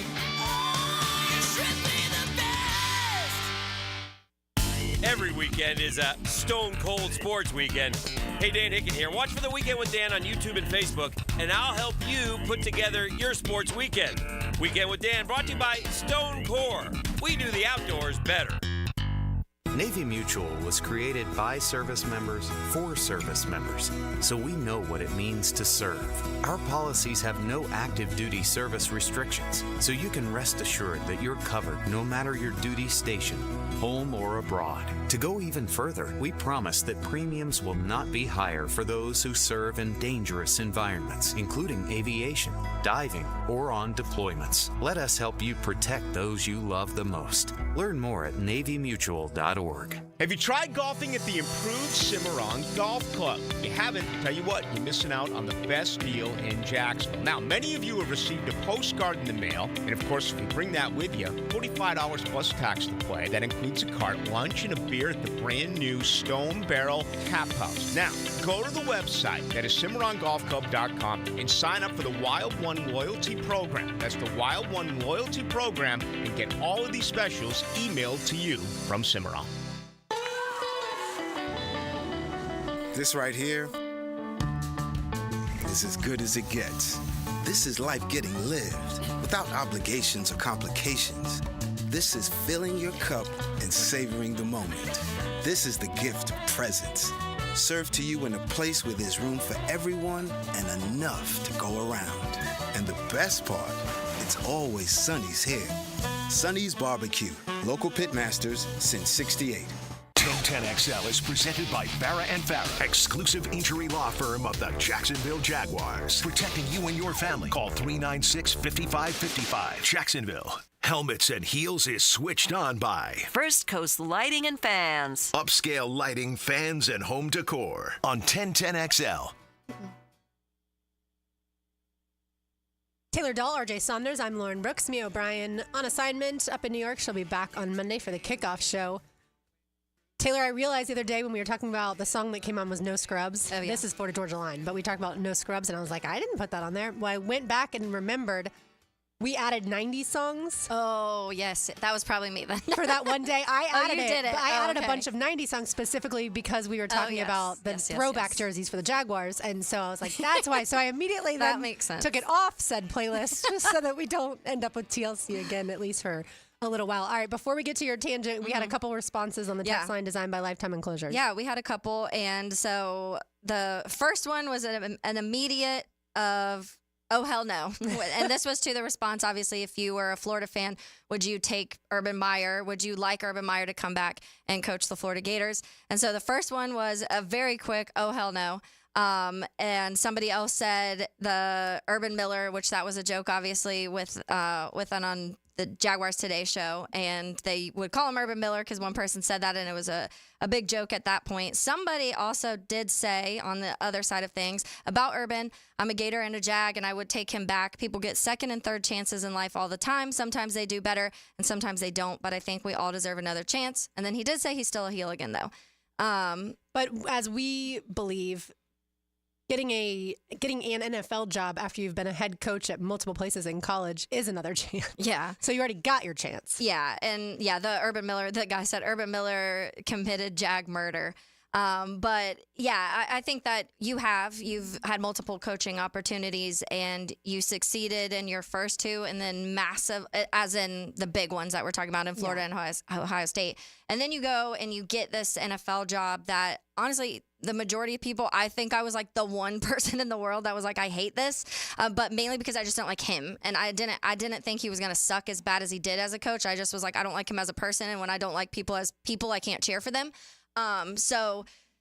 But most people around was like, this is great. Like, Urban Meyer's going to come here. He's going to get, they're going to get Trevor Lawrence. It's going to be this thing, and this offense is going to be explosive and all of these things. And then you just started immediately seeing red flags when it comes to Chris Doyle, and then when it came to Tebow, and when it came to Carlos Hyde. And then it was just one thing after another. And to me, it almost felt like he didn't care the whole entire time. And then when the season came, it definitely felt like he didn't care. So I don't think that him going back to Florida, and in this clip, it clearly feels like he thinks that's in the past too. So definitely not going to happen.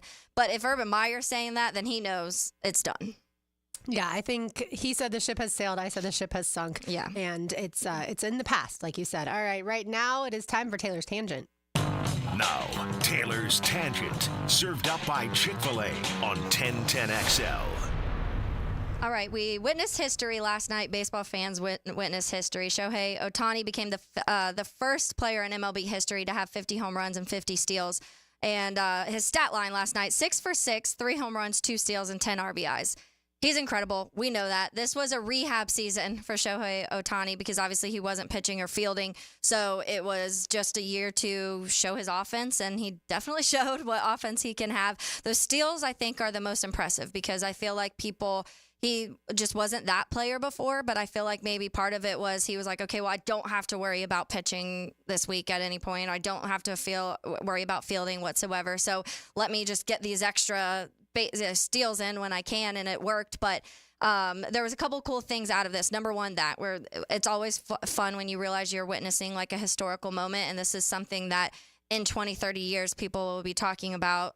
On September 19th, 2024, Shohei Ohtani set a Major League Baseball record of the entire history of baseball, which has been around for a long time.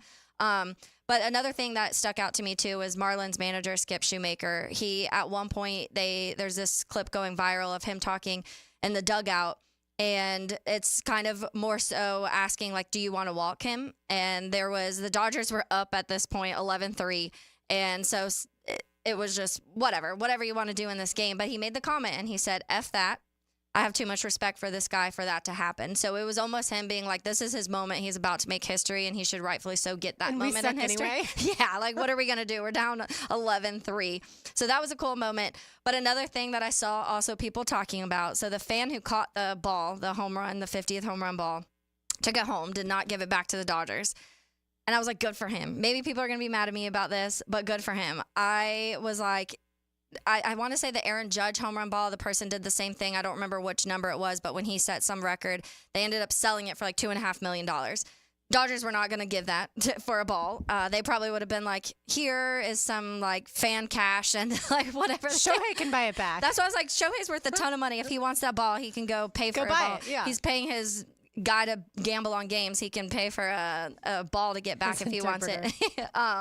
It brought me back to, because I remember when Tom Brady in Tampa had the one, again, I can't remember the number, like whatever touchdown pass, and the kid got the ball, and they went to him and they're like, oh, they gave the kid fan cash to the fan shop, Bitcoin, and season tickets. Is Bitcoin still worth anything? I was like, so I'm glad for this guy being like, no, I'm taking this ball home. I'm going to the highest bidder. I like sell this, or maybe keep it. Like, if this guy is a diehard, and I didn't see if it was a Dodgers fan or whatever, but if he's a diehard baseball fan, something like that, maybe you want to keep it, or maybe he's like, hey, I can get a whole lot of money out of this. But I know some people were upset, like, why wouldn't you give it back to Shohei? Like, let Shohei come buy it if he wants this ball from me. I remember you were too young, but in 1998 when Mark McGwire was chasing the Roger Maris's home run single season record, because Maris had 61. And I remember, like, I didn't grow up as a huge baseball fan by any means, but I remember every night we would tune in and see if he was able to get Pass to that that point. number, yeah. And so I remember it was September of, like I said, 1998, so 26 years ago. And I remember being in the living room, like, just enraptured in this moment. And yeah, obviously now looking back, it wasn't as cool because he was juicing and obviously people don't believe that Roger Maris was, but still, like, those moments are you'll super remember. cool. Yeah, absolutely. All right, we've got lunch for not just 2, but for 4 today. We do. Lunch on the ladies' lunch for 4 to Chick-fil-A. Give us a call at 641-1010. Let's say caller number 4. Caller number 4, 641-1010. But we've got one segment to go here on this Sunshine Turf Friday. You can give Caleb and his team a call, 904-892-0580, if you want to improve your playground, your backyard, whatever it may be. Turf looks so good, and it is such easy maintenance, low maintenance, almost maintenance free. It's 1010XL 92.5 FM. This is Helmets and Heels. This hour is brought to you by First Coast Honda Dealers.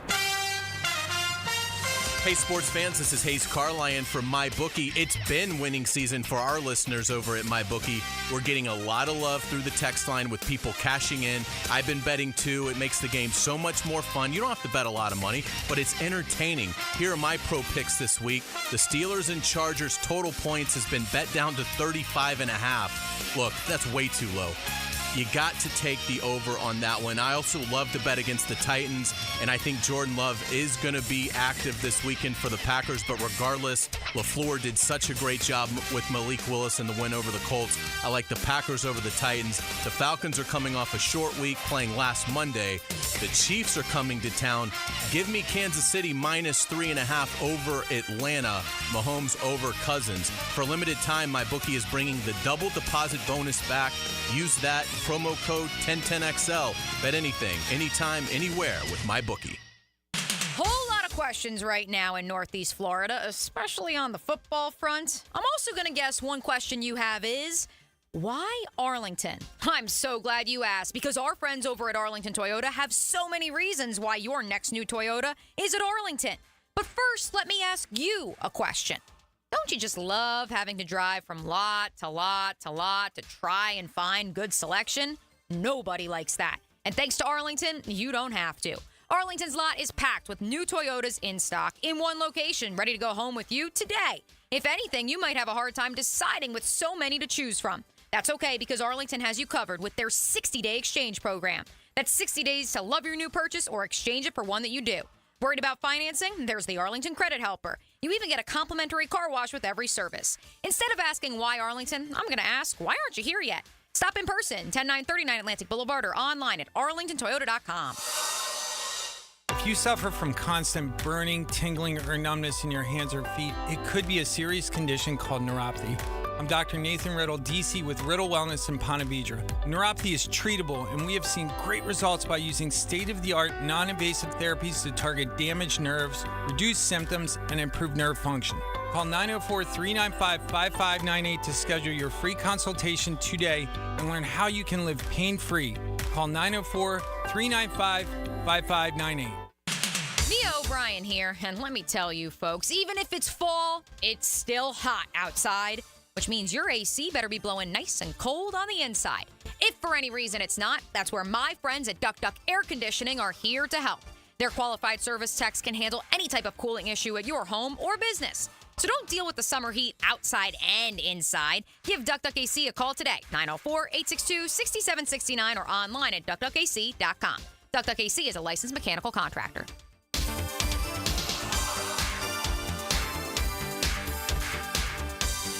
Are you 18 years or older, just got married, just got divorced, or have children? Listen up. Have you done your last will and estate planning? You have questions? Call Matt Hinson with the Hinson Law Firm. Reach him at 527-1700. Office is Jacksonville, Florida. And don't let the state decide your fate. It's a Helmets and Heels Sunshine Turf Friday. Think you can't afford to buy a home? Think again. Lennar offers a range of new homes at affordable prices with a simple and hassle-free buying experience. Every home comes with our Everything's Included package, which means you get premium features and upgrades at no extra cost. For a limited time, enjoy rates as low as 3.99% and no closing costs on select homes when you finance through Lennar Mortgage. Call us at 904-917-2372 to find your dream home today. Lennar, the home for you. This is Nia Lawrence Stample, former Florida State national champion and the proud owner of NLS Cleaning. Just like on the gridiron, we tackle dirt and grime with unmatched precision. Whether it's your commercial property or your residential space, we are ready to take care of your exterior cleaning needs. NLScleaning.net. It's all about the beautiful game. The Sporting Jack Soccer Hour. From national teams to youth soccer on the First Coast. Join Cole Pepper, Mauricio Ruiz, and Becky Burley for Soccer Talk. Tuesday at 6 p.m. on 1010 a.m. Hello, this is Father Nicholas Lowe, and I want to talk to you about putting your worries in the right bucket. So often we put our worries in our own bucket, but many times they need to be in God's bucket. The Bible says, present your problems always to God. In other words, leave them in God's bucket. Understand that no matter what is out of your control, it's never out of the control of Almighty God. To hear more inspirational messages by Reverend Dr. Nicholas Lowe, please visit our website at stjohnthedivine.com. Need or want cash? Beaches Jewelry and Pawn has cash available. Ready to buy guitars, surfboards, jewelry, firearms, tools, and especially gold. They need it all, selling or pawning. Get cash on the spot at Beaches Jewelry and Pawn in Jacksonville Beach. Hey, I'm Tony from Tony D's Pizza. People ask me all day long, is it the water that makes the difference? Well, yes and no. Even water can't make a good pizza. It's the ingredients, too. The best tomatoes, the best flour, and the best cheese. Oh, and a lot of love. Tony D's New York Pizza, Bay Meadows and 295. Attention skilled electricians. Are you undervalued at your current company? Time to step up to the bigger projects and better opportunities. Join the team at Miller Electric Company, a trusted name in the industry for over 96 years. At Miller, we tackle the biggest projects in the city, offering not just a job, but an experience, top-notch pay, unbeatable benefits, and the best working environments in the business. Please join the team that values your skills and rewards your hard work. Elevate your career to new heights. Apply today at millercareers.com, an equal opportunity employer. Hey, John, my dad, Randy Marion's gone absolute Cadillac crazy. You won't believe our Escalade lineup. Well, how crazy we talking, Jennifer? Buckle up, folks. We've got over 35 Cadillac Escalades. 35 Escalades? That's luxury overload. I'm talking fully loaded models, cutting-edge tech, and that signature Cadillac style. And the deals are even more luxurious. $4,000 Escalade loyalty rebate. Plus 5% off MSRP on retired courtesy vehicles. Head to Randy Marion Cadillac on Southside Boulevard, Jacksonville. Plus tax tag title $899 MNP and resist all. Tell them Jennifer sent ya. This is Dr. Kevin Kaplan, head team physician for your Jacksonville Jaguars. Here's the latest update on the Jags, brought to you by Baptist Health and JOI. Jaguars offensive coordinator Press Taylor this morning on the challenge against the Buffalo Bills defense. I think the D-line's a very good unit. I think as a whole, they've always done a really good job with communication. So they can do a lot of things at a lot of different times that all look the same. It's really, for the most part, it doesn't seem like it's overly complicated, but the fact that they can do what they need to do by making it all look the same is what's really impressive. I have a lot of respect just for the communication aspect of it, to all be on the same page all the time, really regardless of who's playing. And then the D-line is just relentless. They got a lot of depth, play a lot of bodies, throw a lot at you, and they do a good job. Press Taylor, courtesy of Jaguars.com. I'm Andrew Gibson with your Jacksonville Orthopedic Institute Jaguars update. 1010XL is presented by Farah & Farah, exclusive injury law firm of the Jacksonville Jaguars. Protecting you and your family. Call 396-5555. Jacksonville. Now, the cool down with Donovan Air Electric and Plumbing. Keeping Jack's cool since 1987. I'll cool down by saying, let's hope that all the offensive issues are fixed by the time Monday night gets here, because the Jaguars need this victory. We started the show playing that clip of Doug Peterson with all the hesitation and pauses talking about his quarterback, Trevor Lawrence. I'm hopeful that that wasn't an issue or disconnect between he and Trevor. It just sounded like that. Mm-hmm. My hope is that was more, he doesn't want to throw anyone under the bus, but the execution is severely lacking. And you can poke holes, certainly in the play calling, but if people execute what their assignments are, I do think this team is at least 1-1, if not 2-0. Yeah, I think let's get weird. Let's get weird. If weird is what it takes to beat the Bills, right. Do it, because at this point, 9 and to obviously 6 we do works. not have a show Monday, by the way, because of Jaguars programming. So XL Primetime is going to slide up into our slot, and we will not be here. So this is us speaking on what's going to happen Monday, because we won't have the chance on Monday. So for me, it is like, if that's what it takes, if some weird, crazy, quirky things of what it takes to get out of this funk that has been the last 8-9 games, then let it happen. I just, whatever it takes at this point, win a football game, because I feel like once you get that win in the win column, things can start settling down a little bit, and there's not as much pressure. If you're 0-3 staring at the Texans, it looks even scarier at that point. And then, like I said, maybe people are like, okay, well, the 2 London games are easy, so you can win 2 in London, and like maybe it's not as bad. You're still 2-4. Like, that is not the start that you want. And with a piece of the schedule that maybe is a little more manageable than that true main chunk in the middle that you have to face, and especially once offenses in the league start getting going, you're facing offenses that haven't even really started picking up at this point yet. So I do think whatever it takes this weekend, just win. On Monday. Whatever it takes on Monday, just win. Because one win right now, it changes it to you're not in this deep hole of an 0-3 start. You have some momentum going in the right way. And if you also are getting a win against Buffalo, you're getting a win against a really good team on the road. So there are benefits to take out of that. Yeah, this Jaguars team is staring down a potentially not just disappointing, but awful season. Mm-hmm. Winning cures everything. I said that on Wednesday. We'll say that a million times. The just win, baby. You're channeling your inner Al Davis. Like, whatever it takes, to your point. And I do think that the way the Jaguars have been able to beat the Bills the last 2 seasons is going to be different from the test that they have on Monday night. The Bills have, I think, replaced some of those weapons that they used to have, but I think overall they're a more balanced offense. Yeah. And that's a more difficult offense, obviously, to stop as well. But I think Ryan Nielsen's defense has been really good. I should say pretty good. They did allow that super long drive to the Browns to start the season, or to start the game last week. And then, of course, against the Dolphins, allowed some huge plays. But overall, I think they've been pretty good. It is time for the offense to step up. We haven't, by the way, really even touched on the 2 games as far as Florida and Florida State. Both teams facing, similar to the Jags, facing potentially, or already really pretty much for both of these teams, awful seasons. Yeah. For Florida, it does feel like, I picked Florida to cover, but it does feel like people are jumping off that ship. Yeah. With Trey Wilson and Joey Slackman. Player-wise? Yeah, like both having the meniscus repair. Just overall, the sense that you get out of Gainesville is that it's not just is Billy Napier on the hot seat. We're past that, but that it's broken. Yeah. And I'm afraid that that's what's happening in Jacksonville, but I don't want to go there yet because they still have tons of time. But in Gainesville and Tallahassee, at least for this season for Tallahassee, it looks broken. For Florida State, it looks broken. Yeah. They can repair it because they have had a really good season the last 2 years. For Florida, who knows where this thing is going to end up as far as the new head coach. But even just for tomorrow in Starkville, Are there guys that really want to play for Napier and really want to play for the University of Florida? I don't know. And that's what I was going to ask you, because I feel like we hear a ton about the type of guy Napier is when it comes to, like, he's a really good guy. Yeah. Like, that's great.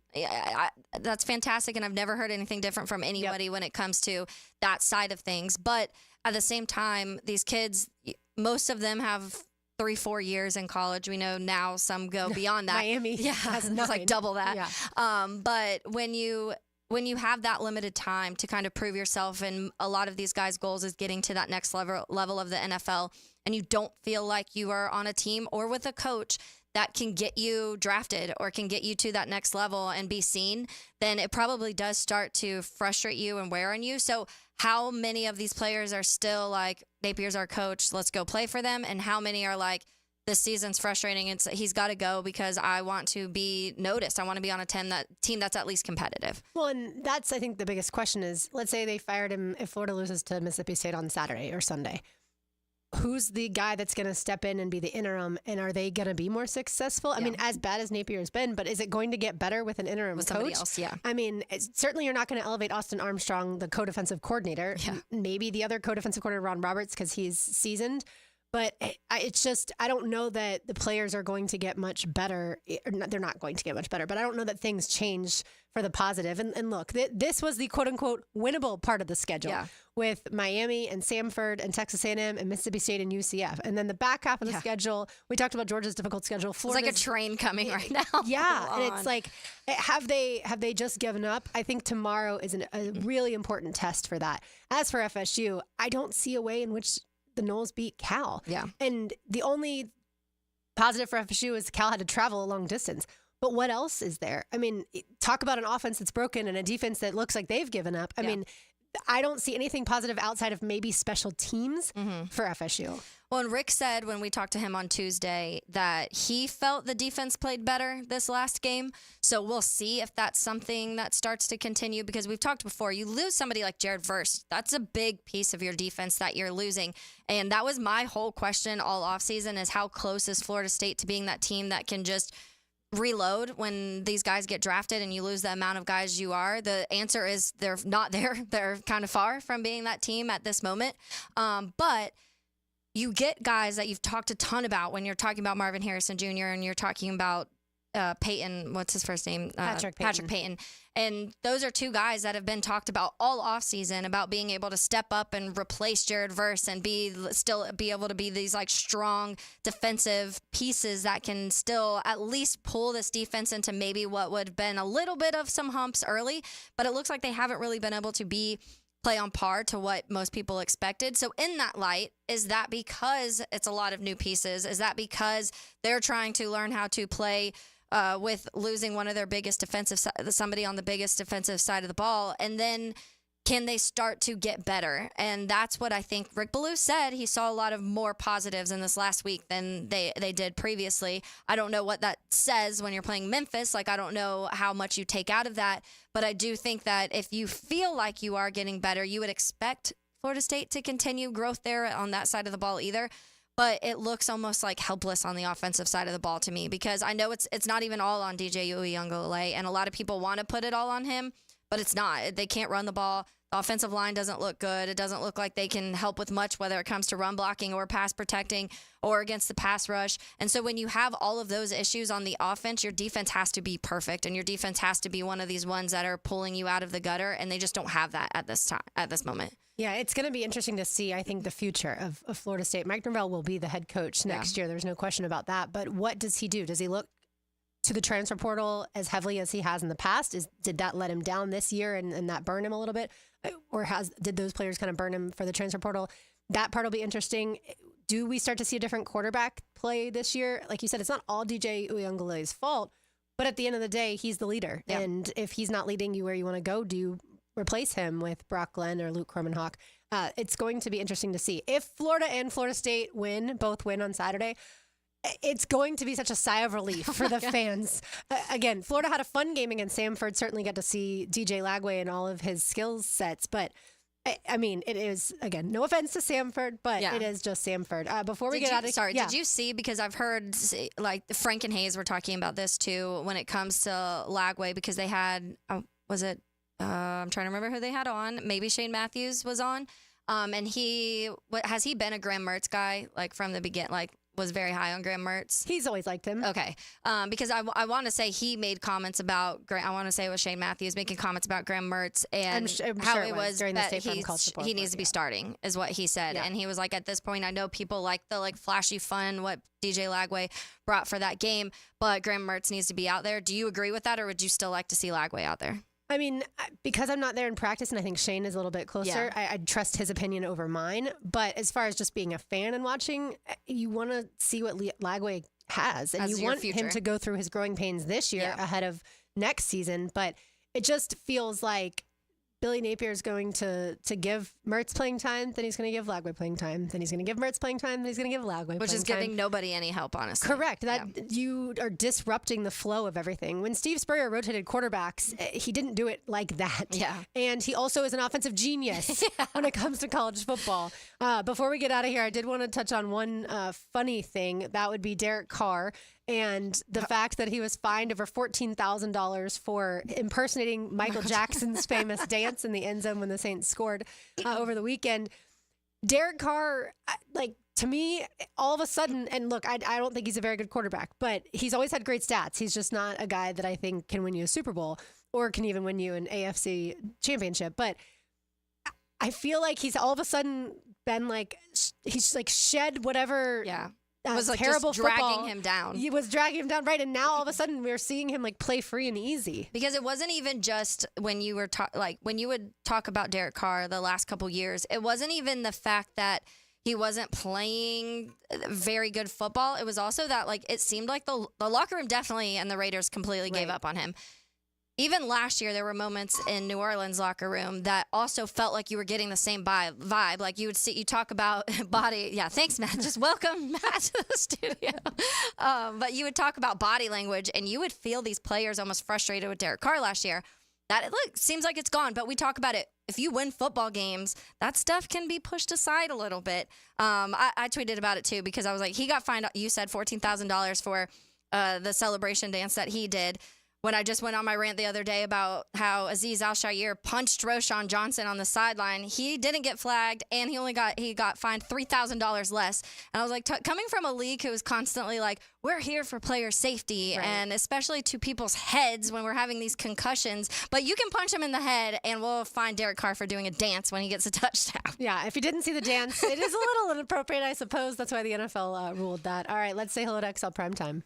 Now, the 2-minute drill, brought to you by Injury Care Centers, the exclusive provider of BioTarget regenerative therapy for pain. Visit GoBioTarget.com for a location near you.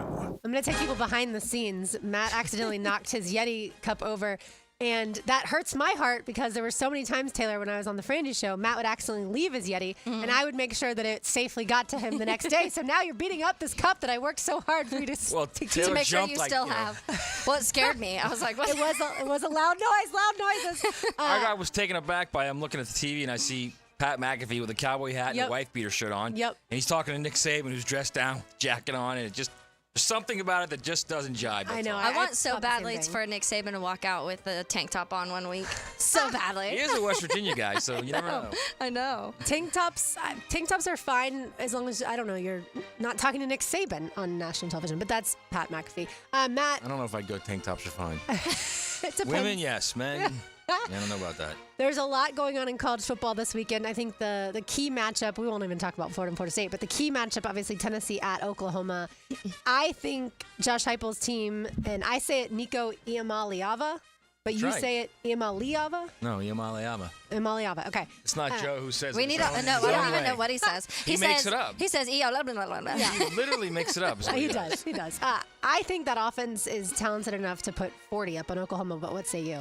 I think Oklahoma's played in a lot of big games under Brent Venables. He's a terrific defensive coach. I think they're going to play hard, home crowd, Palace on the Prairie. It's going to be loud. They're going to play well. Oklahoma's going to play well. I still think Tennessee's going to figure out a way to win it in the second half, but Oklahoma's going to play well. The problem I have is not really the Oklahoma defense as much as it is Jackson Arnold. Look at the quarterback. He just really has been uneven this year, and he's got to be more consistent play-by-play instead of good series, bad series, even good play, 2 bad plays. You know what I mean?